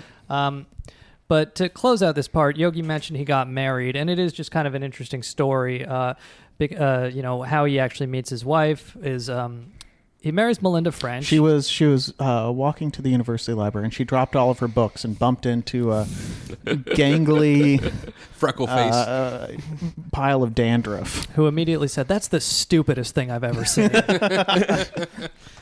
But so Melinda French... And this was before people knew that negging was just a cheap tactic. But so we'll wrap it up this week by just talking about Bill Gates getting married, because it is an interesting story. So Melinda French she gets an MBA. She joins Microsoft as a manager in 1987. By 1988, she's dating Bill Gates. But she stays at the company until they get married. So it is just kind of a funny thing in this book, Overdrive by James Wallace. Like, other employees talk about, like, yeah, we never really felt like, or I guess her friends talk about, there was never any favoritism towards Melinda Gates. But it's like other employees are like, yeah, we just kind of didn't talk shit about Bill Gates to her. Listen, Melinda French learned from Bill Gates' mom how to move ahead in this world. Mm-hmm. But so... The interesting thing that I wanted to mention here from this book, Overdrive, Bill Gates... Is it considered not favoritism because Bill Gates had that bad dick? Bill Gates had a bit of a, let's say, poly lifestyle. And from the book Overdrive, I'm just going to quote here. Though Gates began dating Melinda French in 1988, he continued to play the field for a while, especially when he was out of town on business, when he would frequently hit on female journalists who covered Microsoft and the company industry. His womanizing was well known, although not well reported, because Gates and Microsoft spoon-fed stories to industry writers for papers such as the New York Times, and none of them wanted the flow of information to stop. They also didn't report on the wild bachelor parties that Microsoft's boyish chairman would throw in his Seattle home, for which Gates would visit one of Seattle's all-nude nightclubs and hire dancers to come to his home and swim naked with his friends in his indoor pool. How long of a shower would you take after you go... If you're a journalist and you have to interview this fucking nerd and he starts hitting on you, and you can't just like leave because your company needs him to fucking spoon feed all this info to them, and so you have to sit there while this nerd hits on you and you're trying to just get your article out there. Andy, do you have the sound effect of the reaction of a female journalist when Bill Gates hits on them? No, it's the other one. There you go. But so, oh yes, and then just kind of continuing. I got the loot, Steve. He said as he left Rick's strip club in Seattle. Yeah, people don't realize that Seattle during this period was a much more sleazier place. Right. Actually, though, Yogi's right. The fucking major strip club there, I think it was Rick's, was mafia owned. Oh. No, there's... They made it out to Seattle? What? They made it out to Seattle? Oh, yeah. Yeah, there was like, I mean, they lost it eventually. I don't know exactly the story. Starbucks. Giuliani. Yeah, but there was a mafia-owned strip club. Or Rick, I think it was either Rick's or Deja Vu was it's not that hard. Mafia-owned for a time. If you look at Seattle's history, it's literally riddled with prostitution, strip clubs, and like... Just listen. Yeah, like Bill Gates' mom.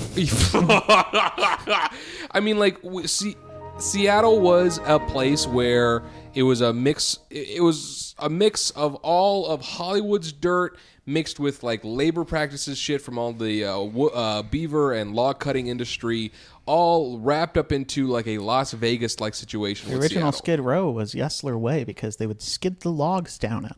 Oh, I didn't know that. Yeah. But according to the book, French was well aware of Gates' womanizing, and consequently their relationship ran hot and cold.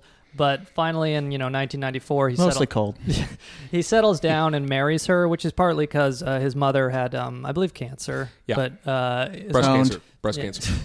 And his mother was encouraging him to settle down.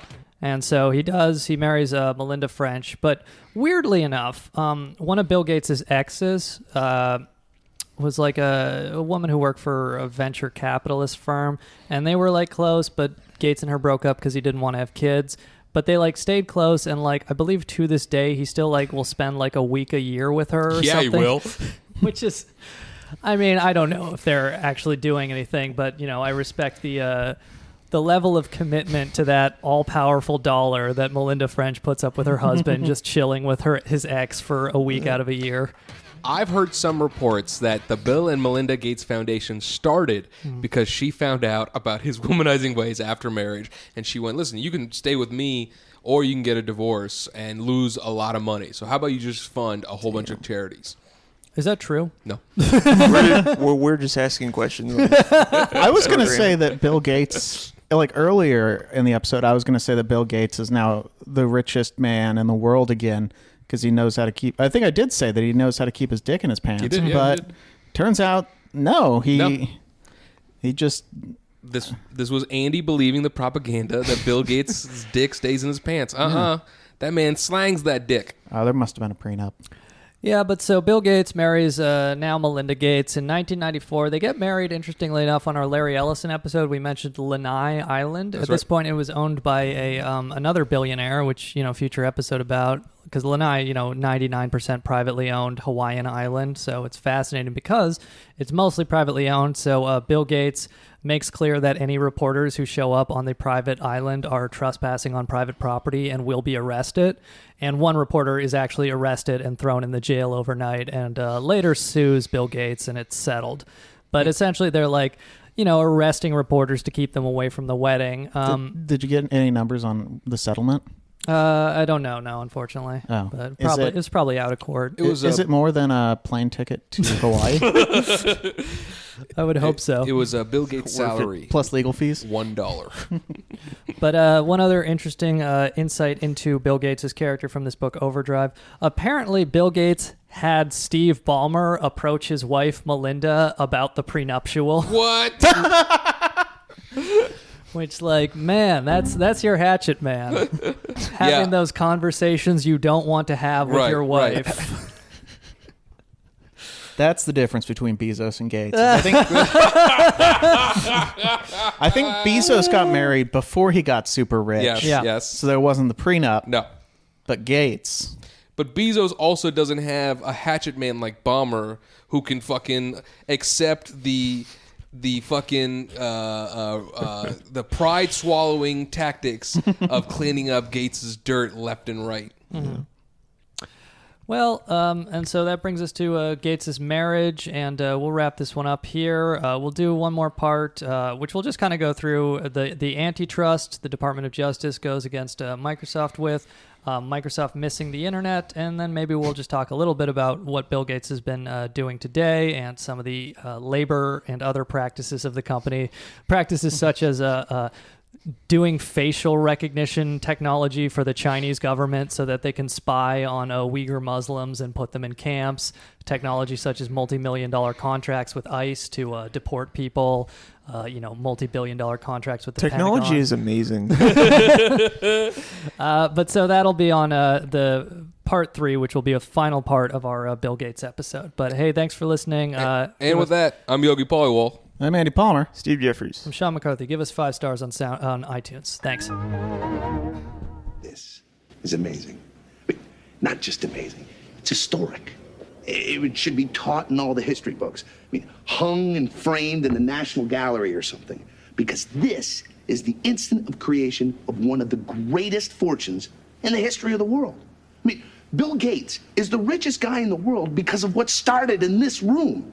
You want to know what else? It wasn't exactly smoke and mirrors, but we didn't have anything. Not a damn thing. Here we were, this 2-bit little outfit telling IBM we had the answer to their problems. The DOS, the disk operating system, to make all those zillion IBM computers compute. We didn't remotely own anything like what Bill was selling them. Nada. Zip. They call me Bill Gates, and they know the money real. They wanna know my name, I tell them Bill Gates.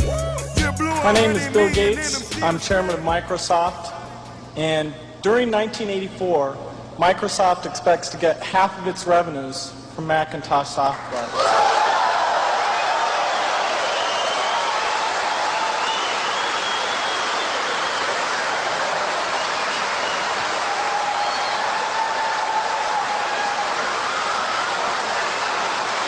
Wow.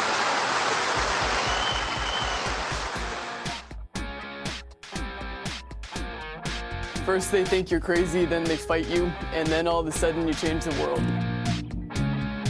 Berlusconi flatly denies that any mafia money helped him to get a start in real estate. I've always had a thing for black people. I like black people. I'm telling you, these stories are funnier than the jokes you can tell. And I said, what the fuck is a brain scientist? I was like, that's not a real job. Tell me the truth. But anyway. In 5,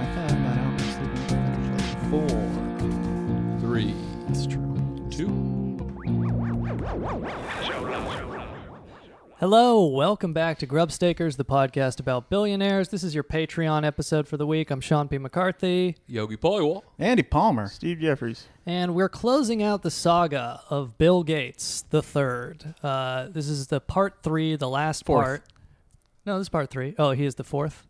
Yes. Okay. Oh, we forgot to mention this in the first one, but his dad was Bill Gates the Third. Oh. And then he went off to fight the Nazis, and he knew that some drill sergeant would be like, "Oh, the third, you fancy," and then he would use a word people shouldn't use anymore. That's a Patreon episode, Andy. We should let our listeners know. They're paying to hear Full these content, words. buddy. Okay, Come on. say it, Yogi. I don't know what the word is. Okay, so so he changed it to Junior, and now they call then growing up they called Bill Gates Trey to mean the third, even though he was the fourth. Oh.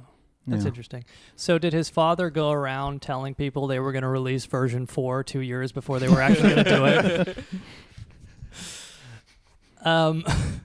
But so where we left you on part 2 is essentially, by the 90s, early 90s, Bill Gates, Microsoft are dominant players in the industry. They have, Windows. We mentioned, they take the graphical user interface from the Xerox labs. GUI. They use their dominant position on IBM PCs to push a lot of other applications like WordPerfect and Lotus into really marginal shares of the market. So, by 92, 93, 94, they are the major player in operating systems, but also, their MS Office suite is the kind of, major business software. So they're like one of the most valuable companies in America. And which kind of brings you up. This book I read called Overdrive by James Wallace is a sequel to Hard Drive. And essentially that tells the story of Netscape, the internet company, part of the Department of Justice investigating Microsoft for antitrust. And, it starts with the Windows 95 launch. So I think that's what we'll talk about on this last part is, those cases and then maybe a bit about what has been going on with Bill Gates since then. When they made the decision to undermine WordPerfect instead of just competing with them directly, you think they just realized, like, we cannot go toe-to-toe with this level of clip art? But so it is interesting, and, like, I don't know how much time we'll have on this For episode. clip art? So much time. Oh, man. I'll go into Monday talking clip art.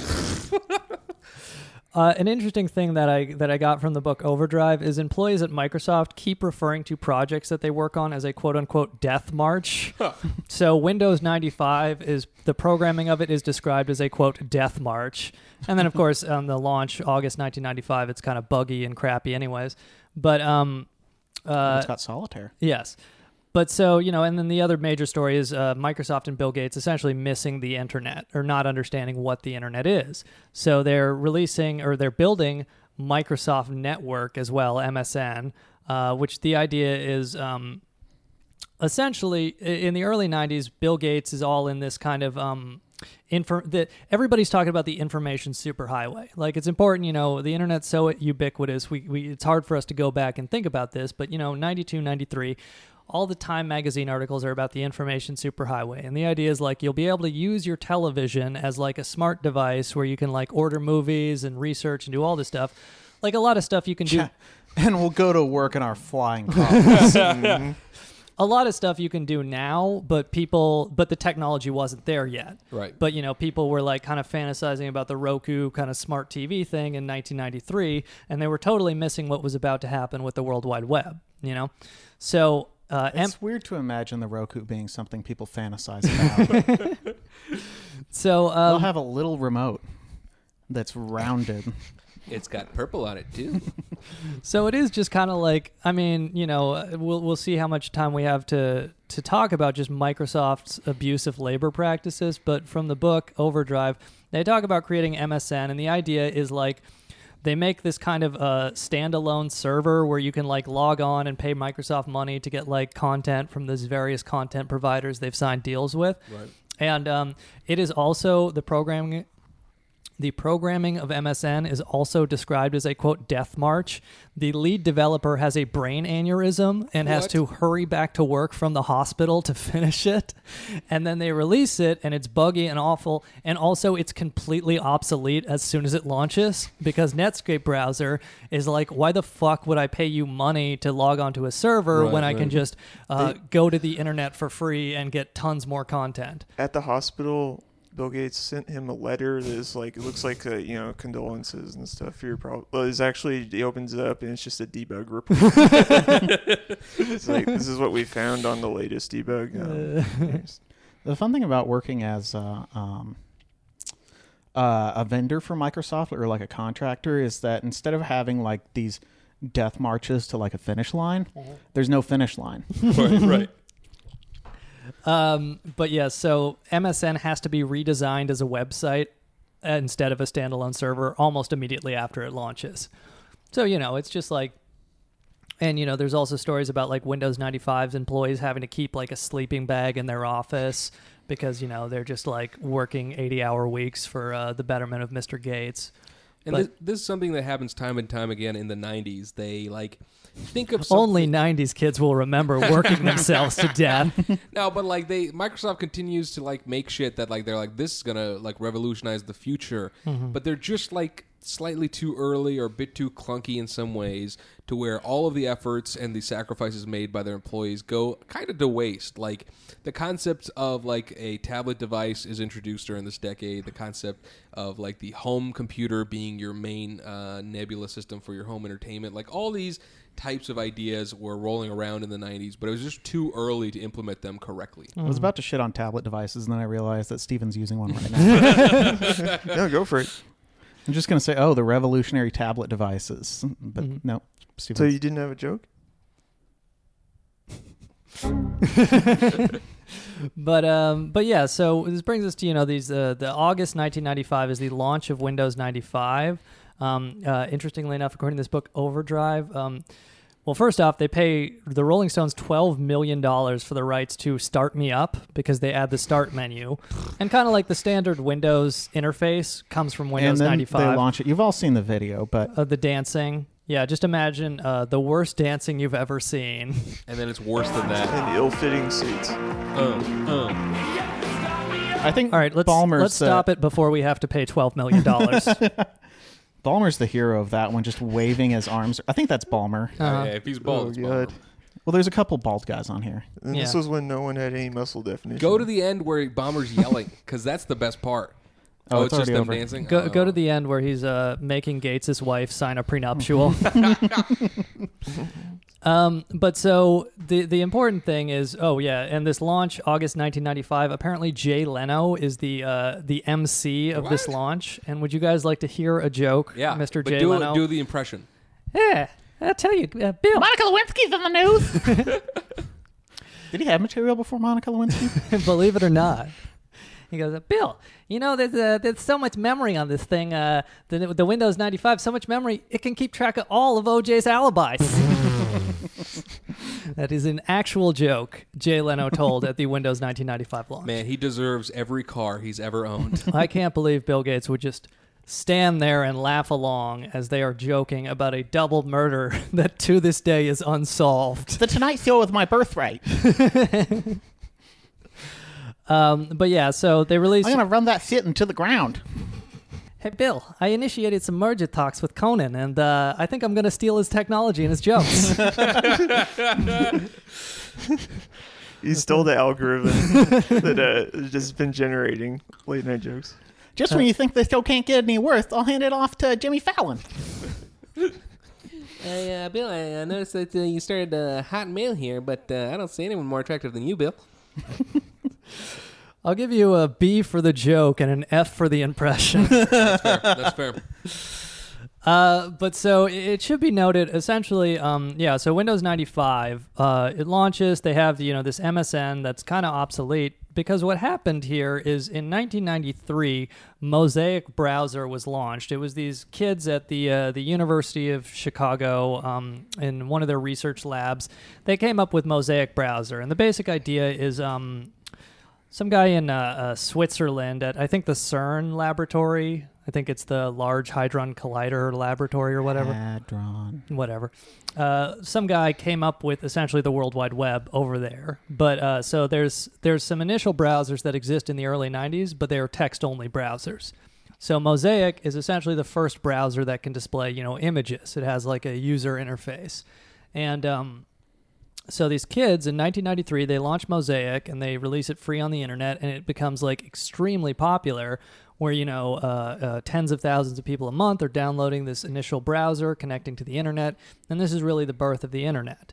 And then the university licenses this Mosaic to a bunch of different companies, but in particular, one of the kids at the University of Chicago goes with this Silicon Valley VC, and they found Netscape. So of course, they have the millions of dollars. So they, in late 1994, Netscape... Now that's the Navigator, right? Yes.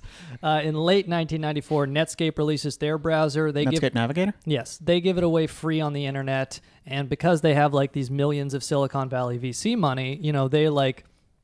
You can use that to do a search on Northern Lights, right? They have like 70% of the market share for browsers by like 94, 95. And so it is something where we mentioned MSN. Bill Gates is really caught, Microsoft in general is really caught asleep at the wheel here. And some people within Microsoft kind of see what's going on. Now, would you say that Netscape was the company that put America online? No, I think that was a different company. I can't remember their name, but... Time Warner?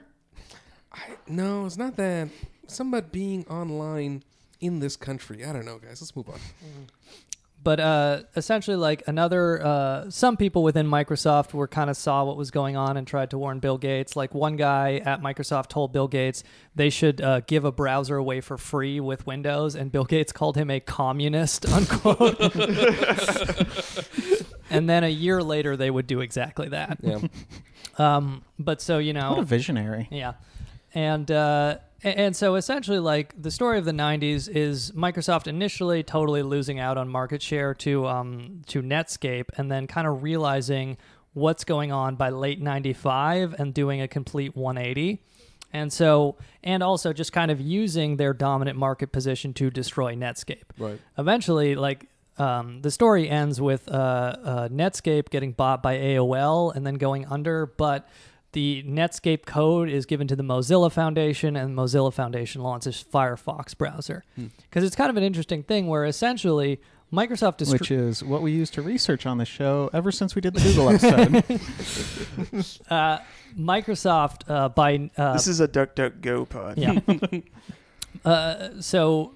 In late 1995, Microsoft they had licensed the one of the other Mosaic companies called Spyglass. Microsoft licenses their browser, which becomes Internet Explorer. And then in late 95, Microsoft announces, "Hey, we're going to give this shit away for free too," because Netscape, they don't have any Windows revenue coming in. Their revenue is essentially they give it away for free, but for commercial products, right, they charge. Whereas Microsoft's like, it's all free. So yeah. And then of course they use their dominant position with the PC market, and also some rather shady practices with their operating system, which we'll kind of get into. What year is this, Sean? So 95, Microsoft launches IE, and then from 95 to 2000, they're doing a bunch of shady shit to make it so everybody uses IE. So they're essentially trailblazing the tactics that all other tech giants will use, which is when you find out what your competitor does, if you got more money than them, offer what they do for free until you run them out of business. Mm-hmm. Basically that. And so what happens is, like, by the year 2000, about... In the year 2000... By then, about 90 to 95% of all browsers are Internet Explorer. And this interesting thing happens where and it's universally beloved. Fun thing I found researching this, from about the year 2000 to 2006, I believe. So would in that entire time period, one update for Internet Explorer is released. Wow. Now, would you say is Internet Explorer sort of like Microsoft Edge? Yes. But so it's interesting where like by 2000, it's like 95% of the market. So they have no competition. And then innovation in browsers disappears until Firefox comes out in 2004. So, but, and we'll kind of get into what happened with the Justice Department because this does become an issue. But I did want to mention one other thing that we didn't really talk about on the previous episode, which we made a little joke. But essentially, Microsoft gets a reputation for using merger talks as a way to steal technology. Yeah. Like essentially throughout the 80s and 90s, if they want to steal a company's application or whatever, they'll like say like, hey, we want to buy you out, or hey, we want to invest, and then they'll have the company come in and like sit down and like kind of go over their technology, right. And then suddenly they'll be like, we changed our minds, and then like 3 months later you'll see that they have reverse engineered your product. Yeah, I mean, if you go through the history of their mergers, I mean, in a 4-year period from 1996 to 2001, they made over 30 mergers, like a good deal of them. Wow. Or just this tactic of like they're fake friends. Right. So it's like a friendly merger talks, and then it goes nowhere. And they talk shit behind their back. Yeah. And Novell is among the various companies that accuses them of. That's pronounced novel. Yes, among the various companies that accuses them of essentially initiating bad faith merger talks to steal technology, and this is among the many. Tactics that they'll get chided for. And another one is, according to the Overdrive book, Microsoft, we mentioned the original equipment manufacturers, the deals they have with all these PC makers where they already pay the license fees for Windows, so of course they might as well install Windows because they're already paying for the thing because of the deals that Microsoft has the market position to negotiate.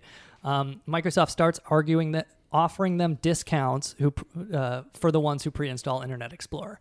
So because they have such a dominant market share, they're able to really wipe Netscape off the map and do some shit that Netscape Navigator? Yes.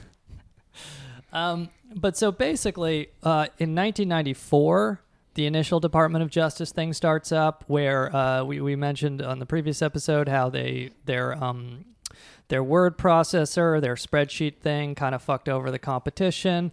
So the idea going back to the 90s is that essentially Microsoft should have been, under the Sherman Antitrust Act, broken up into an operating system and an applications company. Right. And Bill Gates said, essentially over my dead body. The Overdrive book, it says Bill Gates had a meeting with Vice President Al Gore during the early Clinton administration and said if they broke up Microsoft into the two companies, he would move Microsoft overseas and flee the country. What an inconvenient truth. Yeah.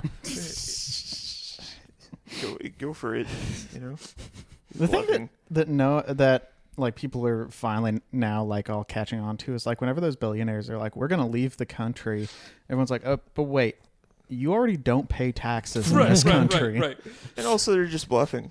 Oh yeah. They did a meta-analysis of like different studies on this is a bit off tangent, but big businesses threatening to leave whatever municipality they're under if there's like some legislative action against them, and like they don't do it. Oh wow. Yeah. And of course, Bill Gates is threatening to flee to the libertarian paradise of Denmark and set up his company where there will be no regulation in the European Union. I'm just picturing Bellevue and Redmond without Microsoft. I think it's paradise. Just getting downtown in less than 2 hours. Not having just New York's financial district with nothing positive, with like no transit. Just all of those Art Deco buildings not being knocked down for postmodernist nonsense architecture. Right. But so so No essentially, comedians who use PowerPoint. At Giggles Comedy Club. Hey, do the Windows break sound when I say this. Okay, for my next joke, it's this slide. Oh, God. Okay. Okay, I need about 15 minutes here. Okay, let's try it again. All right, here we go. Okay. My name's Paul. Some people call me Paul Masturbator, to which I say, thanks, Dad. Oh, that was mean. He's always nice to me. Fuck him. comedians who use PowerPoint? Do you mean the Andrew Yang presidential campaign? But so essentially what happens is the Department of Justice in 1994 makes a lot of noise, but they really offer Microsoft a really toothless consent decree, which is essentially like Microsoft will sign on the dotted line and say, hey, we did some illegal stuff, anti-competitive stuff. It's particularly, as we mentioned, under the Sherman Antitrust Act, there is a provision regarding restraint of trade, so you can't really...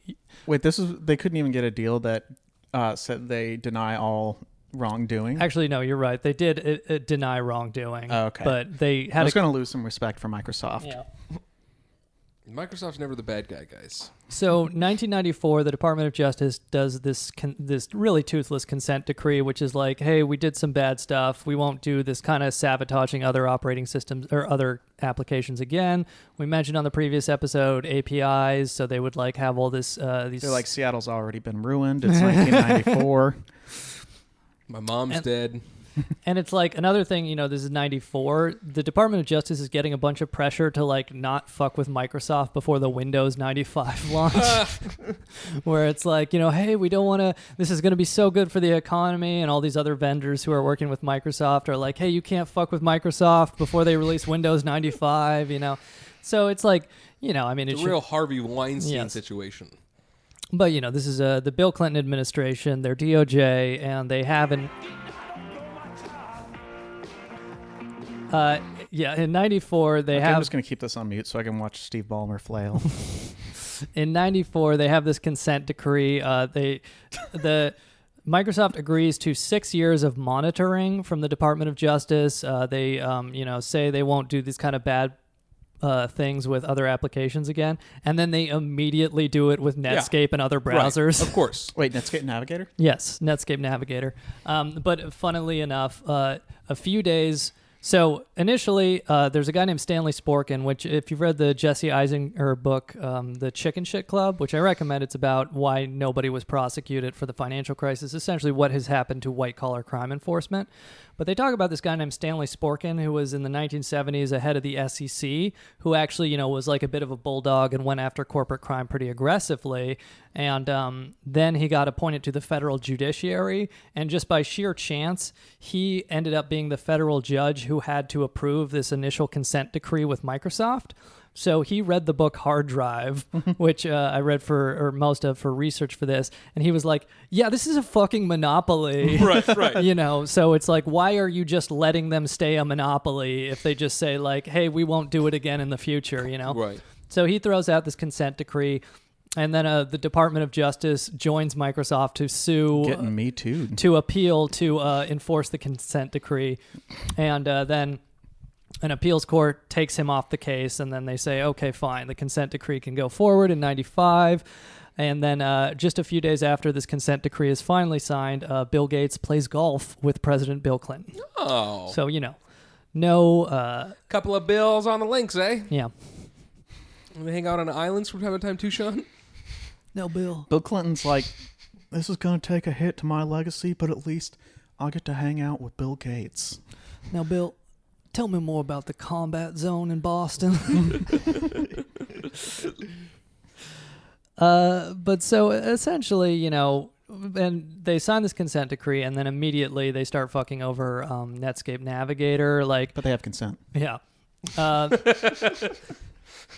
And like there's a ton of different stuff that they're doing to actually make this happen. But like as one thing is, if you install Internet Explorer from like the basic version, according to the Overdrive book, it would crash if you attempted to use any other browser. Yeah. And it was like Eric Schmidt, the Google CEO, was at Sun Microsystems at this point. He actually gave these interviews for Overdrive, and he talks about essentially like the initial version of Internet Explorer didn't do this, but then the beta version suddenly adds it so that if you start trying to install another browser, it will crash and not work. And then, they did this stuff where we mentioned they gave... We had another browser like Netscape Navigator? Yes, that one. And then they gave these discounts to these PC manufacturers, and they made it borderline impossible to uninstall Internet Explorer from Windows. Right. Because, so the way they got around the consent decree was they agreed to, not as aggressively pre-bundle software with their operating system. So they pretended that Internet Explorer was part of the Windows operating system. It is just like, yeah. No, this optional spoiler is crucial to the engine of the car. But so in 1998, the Department of Justice finally has... When you get consent and some shit is pre-bundled. Right. In 1990... I didn't sign up to this. In 1998, the Department of Justice finally has enough, and they sue Microsoft. Just from Wiki, they say it's they accuse it of violating Section 2 of the Sherman Antitrust Act. They say that no one reads that section. They accuse it of illegally maintaining its monopoly position in the PC market, primarily through the legal and technical restrictions it put on the abilities of PC manufacturers, these OEMs we mentioned, and users to uninstall Internet Explorer and use other programs such as Netscape Navigator and Java. And basically, what happens throughout this trial is kind of funny because the original judge rules that, of course, it's a monopoly, it's in violation, and should be broken up. Right. And then they immediately appeal it, and the appeals court decides that, yes, it is a monopoly, all these things are true, but no, it should not be broken up. So it's like two different courts found that it is in violation of this Sherman Antitrust Act, but they decided to not break it up and just do another consent decree. So yeah, that's all about how the federal government enforces. So what is a consent decree in this? It's kind of like what they do with the banks, where it's like they turn it over to a neutral arbitrator is supposed to get access to their source code to make sure there are not hidden APIs in it anymore. They stop doing these special deals with OEMs so that they have to pre-install Windows, Right. And it's like at this point, it's essentially giving them an exemption to the Sherman Antitrust Act, which we've been doing, where it's like, hey, we found that this is a monopoly, but no, this does not need to be split into two companies. We'll just do some less extreme enforcement. Oh, so just make it so that you can put other programs on Windows. Yeah. I think I'm looking at their stock price, and from the time that appeal resulted in a second consent decree, to 2000, their stock price rose about 600%. What? Yeah. There's some market turbulence. Right, and they didn't know what would happen, you know? Yeah. With whether or not it's a monopoly, which it is. I mean, that makes sense. You beat the DOJ and people go, let's put our money into this. But so, and two things from this trial I just want to kind of go through. Microsoft submitted at least 2 fake videos as evidence during this trial. Really? So again, just from Wiki, but they included Microsoft submitted a fake video as evidence that, quote, demonstrated that removing Internet Explorer from Microsoft Windows caused slowdowns and malfunction in Windows. Oh, wow. And this was the idea to try and pretend that this was part of Windows. Right. In the videotaped demonstration, then Microsoft Vice President Jim Alchin stated to be a seamless segment filmed on one PC.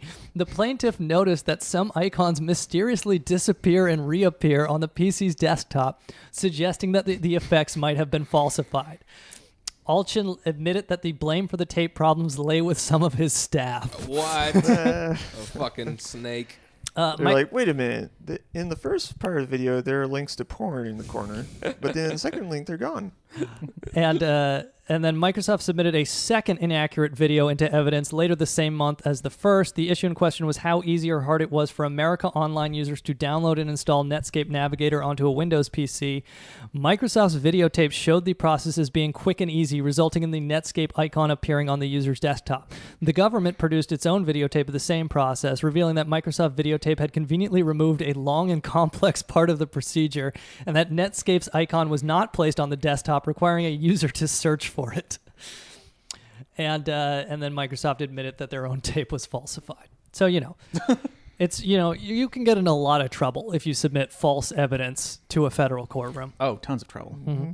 You could, unless you're Microsoft.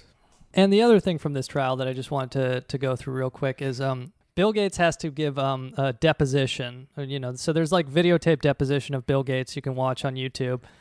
And we're not going to go through all of it, but perhaps we could just summarize what you will see if you watch the hours and hours of a video of Bill Gates giving deposition. Define what is meant by definition.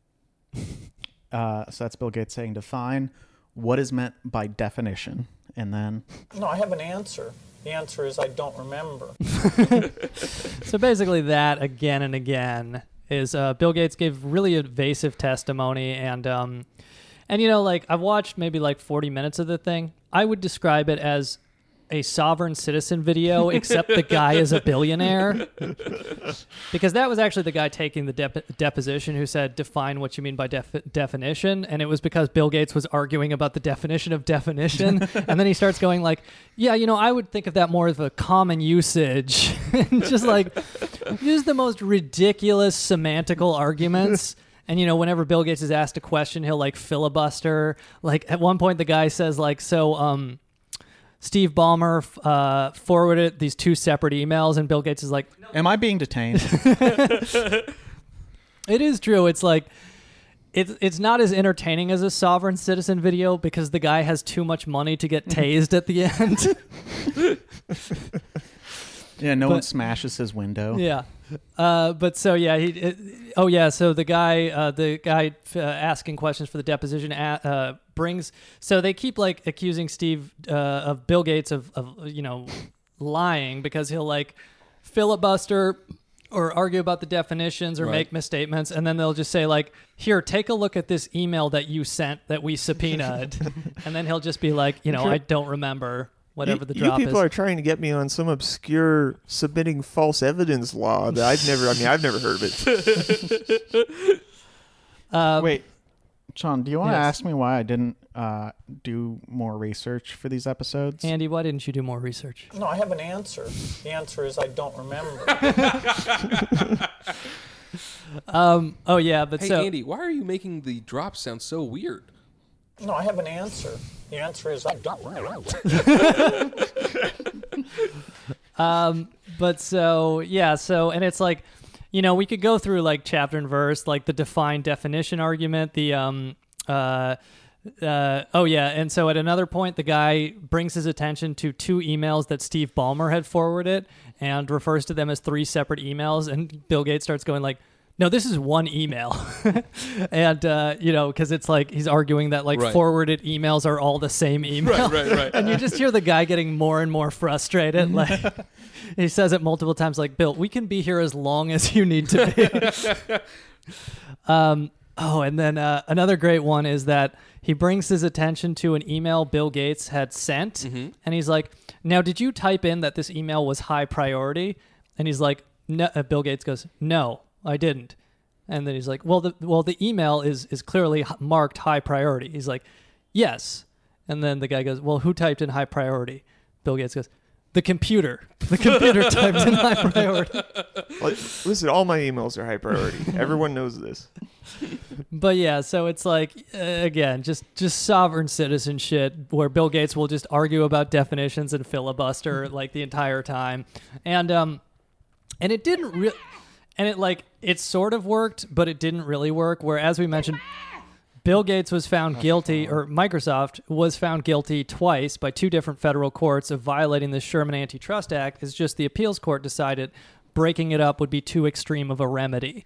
And, it is worth mentioning, part of why they got away with this was the judge in the first case was he was caught essentially talking to journalists off the record. And one other interesting thing that happens is the judge from the first trial, part of why Microsoft is able to get away with this is they find out he was speaking off the record to a New York Times reporter, and the judge from the first trial referred to Microsoft. He compared them to, quote, stubborn mules who should be walloped with a 2x4. And he also compared them to, quote, gangland killers, referring to a murder case he presided over 4 years earlier. Wow. And so basically the appeals court admonished him because, you're not supposed to speak even off the record to journalists about cases you're presiding over. And when the case was over, Bill Gates walked out to Rough Riders Anthem. But yes. I think that went a little something like this. But yeah, so just other stuff like they made it extremely difficult to remove Microsoft Internet Explorer from Windows 98. Like, they did not put it on the remove programs list. And, they've designed Windows 98 to work, quote, unpleasantly with Netscape Navigator. With Counter-Strike? That's what I learned. Yeah. But, and then just like for those interested in the legal aspects, this is called illegal tying, where you tie two products together. And, but so essentially they're found guilty of all this, but it's decided that breaking up Microsoft into the operating system and the applications companies would be too extreme a remedy. So they have another consent decree. They stop doing some of these OEMs. They submit some of these OEM deals. They submit their source code to a neutral body so that developers can get access to it and not get fucked over by these hidden APIs that only Microsoft knows about. You think when they did these OEM deals, they were like, this is the end of the world? As we know it. They wanted the song The End of the World as They Know It by REM for the Windows 95 launch, but REM, to their credit, does not license their music, so they could not get it. Nice. But it was not the end of the world because they were able to pay Mick Jagger $12 million for Start Me Up. But and so this kind of like brings you up to speed where it's like I think 2001 or 2001 Even or two. though Keith Richards should have gotten a slice of that. Yeah. Oh, yeah. So essentially, like, this appeals court says, yes, Microsoft is in violation, but no, breaking them up would be too extreme a remedy. So November 2001, the Bush administration comes in. God forbid Bellevue and Redmond get all shitty. November 2001, the Bush DOJ comes in, and they immediately reach out to Microsoft to settle the case. And essentially, they have to, well, we've kind of mentioned the terms of this, and, essentially it gives them an exemption to the Sherman Antitrust Act. Right. And we see the results where we've mentioned by 2000, Windows Internet Explorer is 90-95% of the market. And www.whatthefuck.com. And then it just does not receive an update. And like for 6 years, browsers just suck ass. Right. Until Firefox comes out and later Chrome. So tabbed browsing is just a dream in the sky for about 5 years, even though it could have been made. But so I guess with the time we have left here, Bill Gates, he leaves as Microsoft CEO in 2000. Right. He's still involved, but 2006 he moves to a part-time role at Microsoft. This is where the Bill and Melinda Gates Foundation really becomes established. But essentially, he decided to do for malaria what he did for software. Announced that a cure would be released next year. Yeah. And then have several decades pass without any movement on that front. Be completely unable to debug it. But so just like interesting stuff from all this time. I guess we should just kind of mention a little bit more about what we've talked about here, which is, again, the Department of Justice went on this, but embrace, extend, extinguish. Right. And I just want to kind of quote from a YouTube comment of all places. Actually, I think explains pretty well what happened in the 90s with Java. Because, we talked about what Microsoft did with Internet Explorer, but they did a similar thing with Java and some other programs where essentially Microsoft Windows is kind of a shitty OS. So if a program works... Hold the phone. Yeah. If a program works on every OS, like, Mac and Linux and all the others, if it works on every OS, it's kind of a threat to Microsoft, right? Because people... It was a shitty OS, but then they came out with Windows 10. So it's kind of a threat where Microsoft does this, embrace, extend, extinguish, where they will release proprietary shit for it. So just quoting from a YouTube comment that I think explains this pretty well, in the 90s, Sun Microsystems created Java, the programming language that was supposed to work on all applications, and in fact, Netscape embraced it.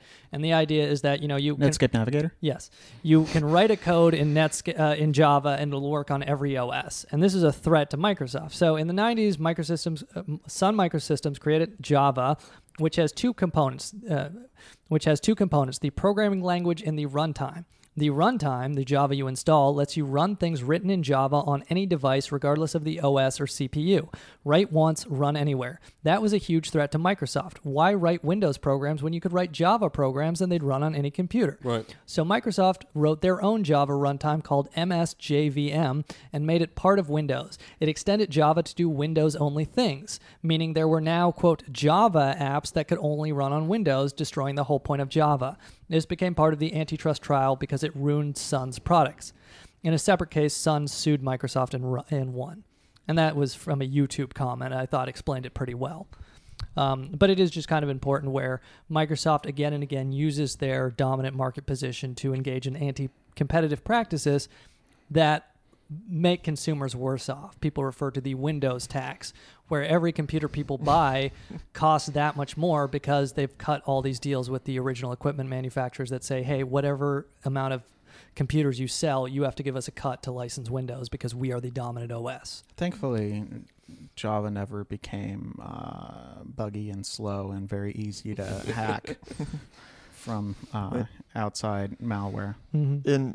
In interviews in like the early 2000s to late aughts, I guess, with Bill Gates, he talks about the Windows asset within Microsoft as like, well, you have to manage it really closely and like very carefully, and that means just like finding new ways to extract rents from potential vendors and also businesses. If they're forced to use Windows. So can I talk about like some of their business strategies? Of course. From my experience, I was called a licensing support specialist, and basically we would have these big price sheets for companies because Microsoft's main source of revenue is from companies that have to run Microsoft products. I'm just imagining Microsoft lawyers listening to this and frantically running to find out if Andy Palmer signed an NDA.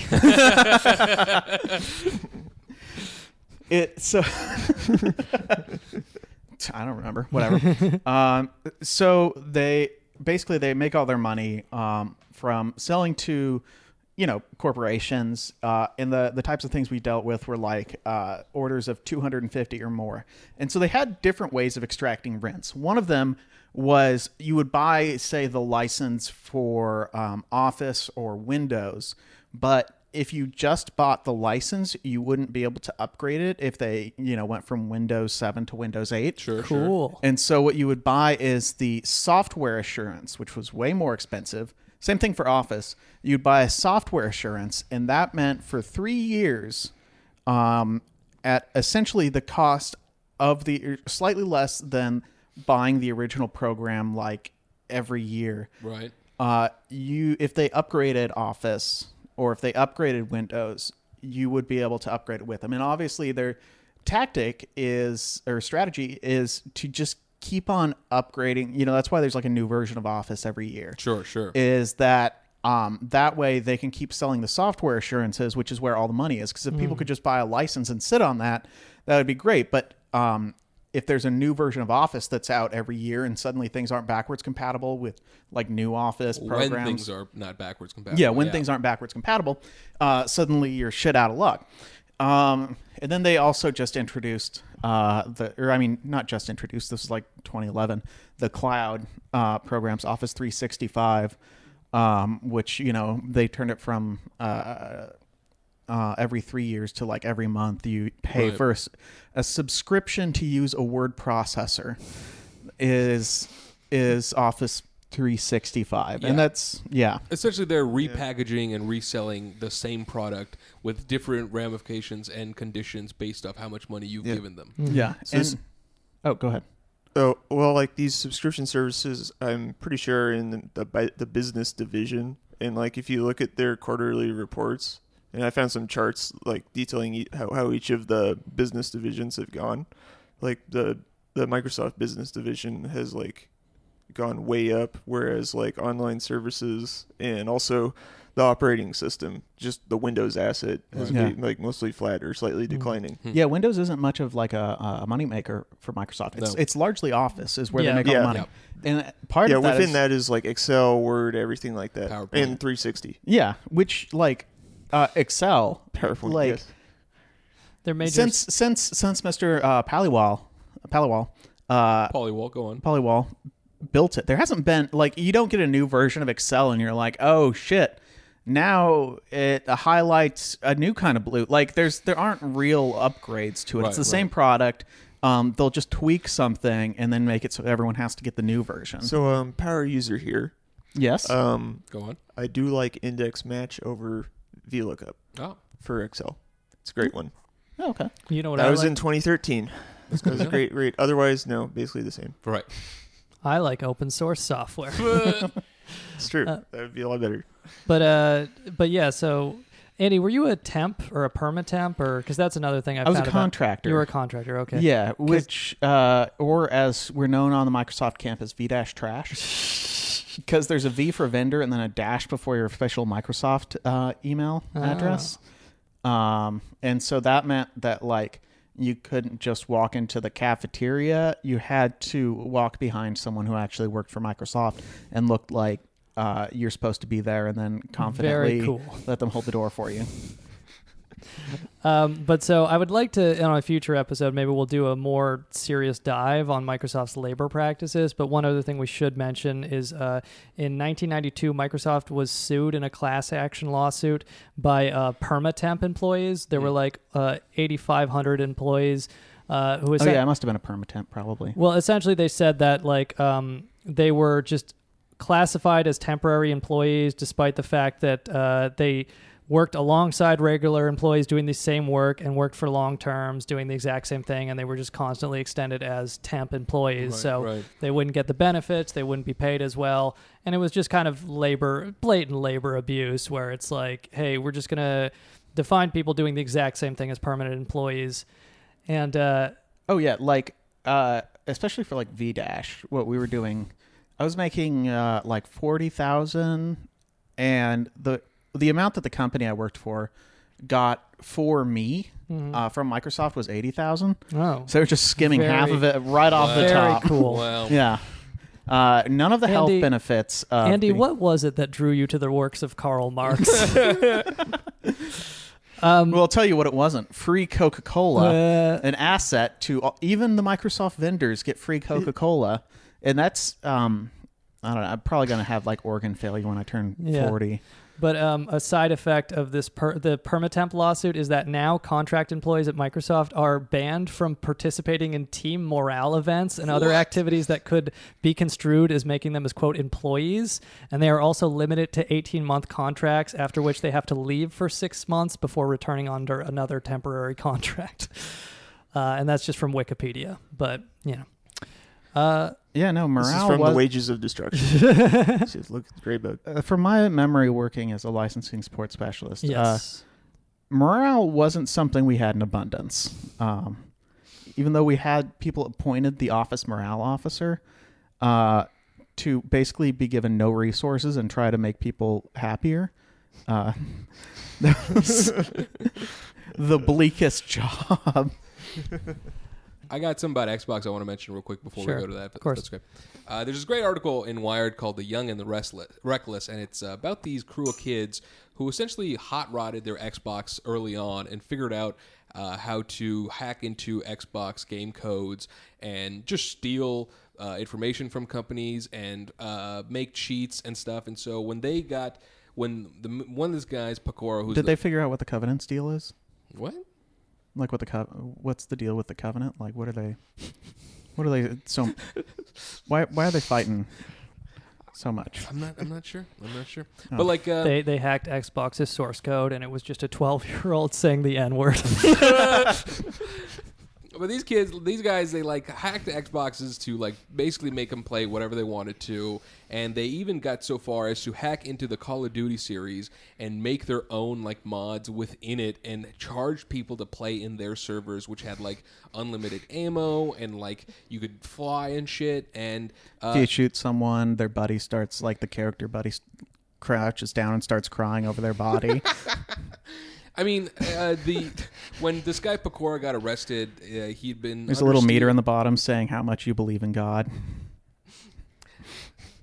And? Well, let's just say that once you get out of that foxhole and see what man can do to another man, it drops pretty low. Well, I mean, essentially, these people did create kind of these type of things. But Pecora, when he got arrested, was indicted for conspiracy to steal as much as $1 billion worth of intellectual property.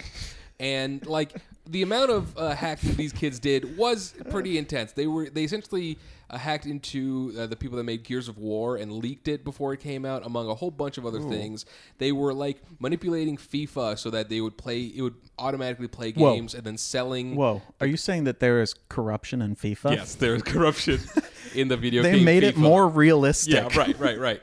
So I mean, like this guy and a handful of other people figure out the inaccuracy, inconsistencies of the security. Just imagining at the halfway point of a FIFA game, the game stops because you see your manager getting arrested.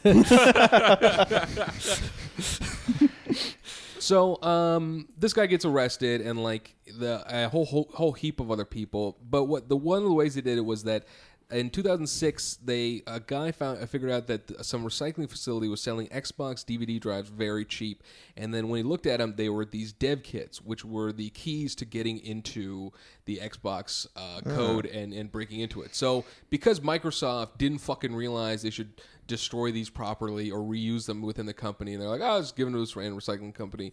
This dude figured out that he could get them, and so I think about 8 to 9 people got arrested for all these activities, but a few of them... Microsoft used their attorneys to destroy these people's lives. Yeah, well, a few of them killed themselves. Of course. A few people killed themselves. They were charging like $50 to $150 for those Call of Duty servers where you could have superpowers, like you could fly, walk through walls, sprint with a whole bunch of speed, shoot bullets, and never miss their targets. You know, they basically created the... okay, but let me play devil's advocate, because how dare these kids come in, take another person's code, repurpose it,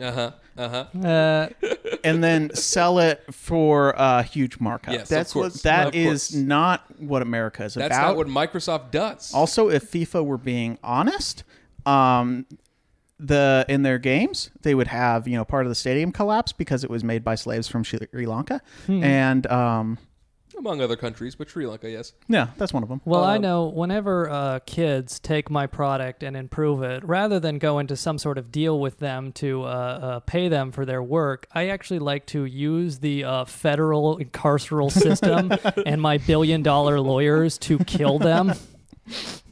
Like, basically, I want to really mention this. These kids invented what Call of Duty is now, basically. Like, the concept of Call of Duty now, you can, like, jump as high as you want. You can do a whole bunch of crazy cool shit. And in the same vein that the iPhones were innovated because of...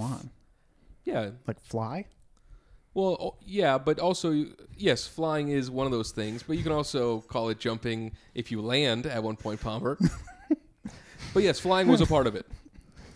Why are you dicking me on this fly shit, Andy? Just jumping as high as you want. That's just flying. Jesus Christ, Andy. I'm just trying to get through this fucking Wired article. Okay, guys, if you give us your opinions on whether jumping as high as you want is flying, grubstakerspodcast@gmail.com. We're literally doing the Samurai Jack, are you flying, no I jump good argument right now. So that's the Toy Story 1 argument? No, that's falling versus flying. Thank you. Anyway, so why can't our troops fly? That's why I don't respect the troops. It's jetpacks. It's all. How many troops use jetpacks? In the future, maybe all of them. I mean, you could just shoot a jetpack and it explodes. We're getting way off. I think Microsoft has that contract with the Chinese military. These kids invented their own brand of BASIC, and then Yeah, essentially. yeah. Yeah, I mean, like, that's what was going yeah. through my mind the whole time. Right. It's just like, okay, they took basic code and did their own version I mean, of it. they did more fraudulent stuff that did warranted like them getting arrested later on. This Wired article you can read. Wired article you can read yourselves. But they were making. They wrote a line of code. Fuck you, listeners. They wrote a line of code that giving you homework. They wrote a line of code that when you execute it, it causes you to have a 20-year prison sentence and then kill yourself. right. It's a killer app. These kids were making a couple $1 million from these alleged services, whether it's the FIFA coins. Sounds like they deserve to die. Whether it was the FIFA coins or the Call of Duty stuff. This one dude made $16 million, and this kid was facing 8 years in prison. If they take the plea, 3.5. Either way, fuck them. They can keep trying to give me a plea. So, the reality is these kids were doing exactly the same shit Bill Gates and Paul Allen were doing, but the full extent of the law fucked them in the ass. Imagine going to prison for Call of Duty, and then Fortnite takes over. Right. Well, and that's the whole fucking story, though, is that Bill Gates, through all these I know. through all these anti-competitive practices we've mentioned, but also just using your billion-dollar lawyers to destroy the lives of anyone trying to do open source or other programming. Right. Bill Gates became a billionaire and then strangled the ability for any other Bill Gates to emerge because he used his position in the market to lock it down and be a complete dick with our fucking vicious carceral system, which doesn't really care about justice. It just cares about what an expensive lawyer you have. Sorry to cut you off, but just you look at the initial thing where they got to keep Basic after some big company sued them, David versus Goliath. That's how they got their story, and then they spend the rest of their lives being the fucking Goliath against all these other Davids trying to innovate and do open source and other things. Yeah. And we don't, we don't necessarily want another Bill Gates to emerge, but we want, open source developers are going to be good entrepreneurs probably and try new things, and we want innovation. And for more on this topic, check out the webcomic User Friendly. Has a lot of cutting satire against not only Bill Gates but the Microsoft Corporation as a whole. But so there is one other thing I want to mention quickly here before we wrap up, and that is essentially we've mentioned open source. So there's what's called, if you go to opensource.org, you can read the Halloween documents, and these are in 1998. Various internal Microsoft emails were leaked to the Linux community, which showed them viewing Linux as an existential threat and how they would combat it. And one Microsoft executive describes how Linux is actually better or just as good as Microsoft, and that recent case studies provide very dramatic evidence that commercial quality can be achieved / exceeded by open source projects. And they talk about how the usual Microsoft tactics of FUD, spreading fear, uncertainty, and doubt, won't work against open source. So he talks about how they have to do what we've talked about, which is embrace, extend, extinguish. They talk about extending these open source protocols and developing new protocols and, quote, decommoditize protocols and applications, unquote. And so the entire idea is that they have, for their entire business career, viewed Linux as a threat, and they should, because Linux is better, is the lesson of this episode. One of the other huge open source platforms of today is GitHub, which Microsoft unfortunately bought out. Yes. And so now you have one of the most widely used platforms for just collaborative projects and version control and stuff, and now it's owned by Microsoft. And one other thing from the Halloween emails is that it reveals that Microsoft had funneled about $86 million, or in 2018 dollars, $114 million into what's called the SCO Group, which was a company that was spent until 2016 filing frivolous lawsuits against Linux for patent theft. And when I say frivolous, I mean in 2016 it was thrown out with prejudice. Because it was a frivolous lawsuit. But the idea was Microsoft spent $100 million bankrolling lawsuits to try and fuck over open source Linux software. But so something we might take a deeper dive in on a future episode. Maybe we'll come back for Steve Ballmer or just something else about, we've mentioned their labor practices.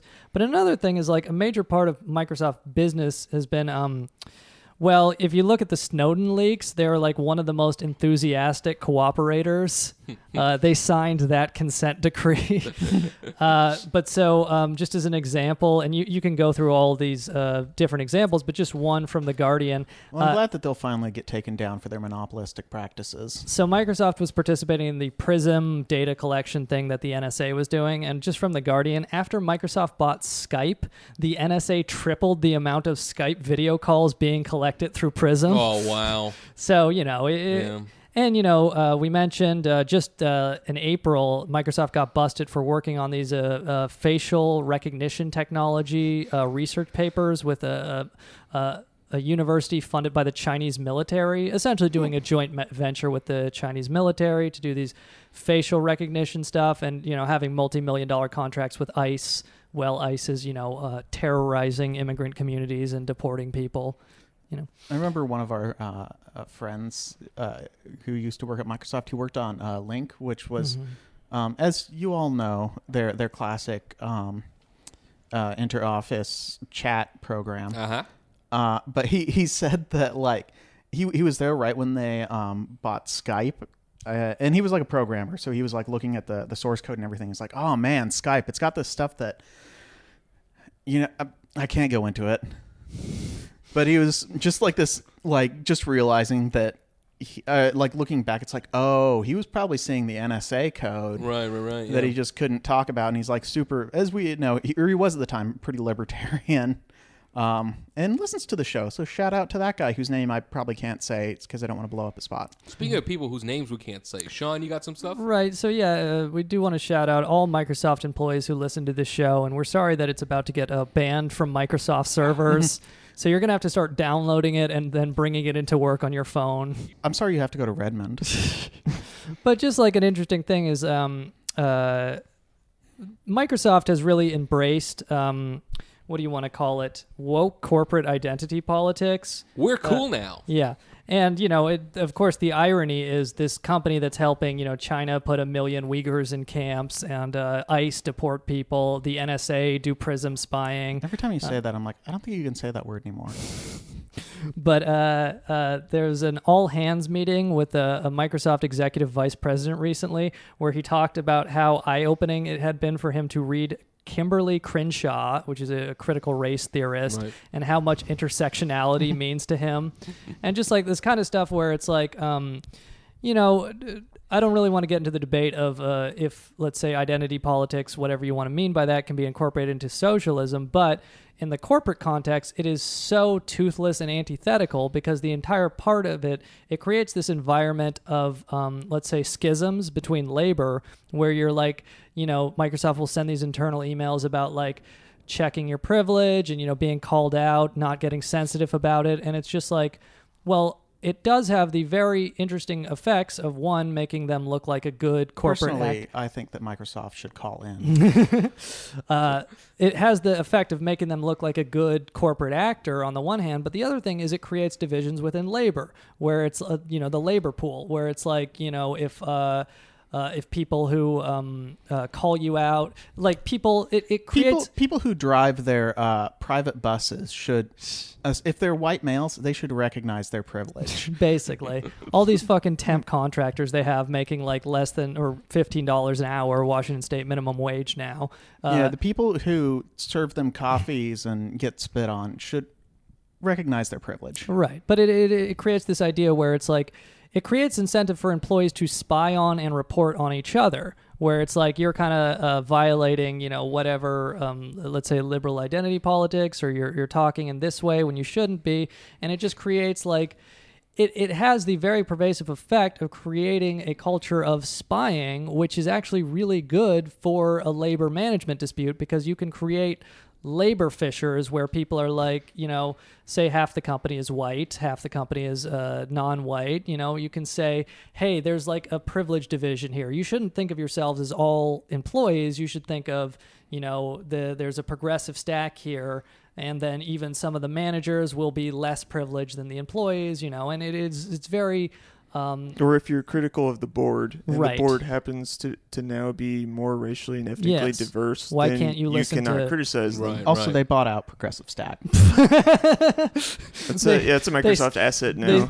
They extended and extinguished Progressive Stack, so you actually have to pay royalties to Microsoft whenever you use Progressive Stack now. Progressive Stack only runs on Windows. Now, Sean, Yes. I'm wondering, what are some things that you can't say at Microsoft? Well, it is a paywall episode. Okay. Well, that's not. You know what that reply was? Fine. No, I have an answer. The answer is I don't remember. Now, instead of doing that, let's hear some of the phrases that you can't say at Microsoft. Let's talk about the implicit bias inherent in implying that a successful businesswoman... Listen, you fucking. I want some ethnic slurs. Go. Let's talk about the implicit bias that is inherent in assuming a successful businesswoman like Bill Gates' mother would have to fuck the IBM chairman just to get him the MS-DOS contract. Not have to, need to. She needed that She dick. needed that dick. If her ass wasn't licked, we wouldn't have Microsoft right now. Wait, Andy, what was the sound effect when Bill Gates' mother died? No, it was the other one. But I guess that kind of... She died for me getting a little scholarship for doing... I got a Mary Gates scholarship. Oh. Yeah. Really? Yeah. I didn't know this. Yeah, I got $6,000 from that lady you have been slandering. I never said it was slander. I was saying she did what she needed to do to get the job From that done. lady you have been telling the truth about. Andy got the Mary Gates scholarship. He's like, oh, man, this sucks. You used to be able to fuck Mary Gates after you got this. Now she's fucking dead and you can't anymore. You can. It's just a lot weirder.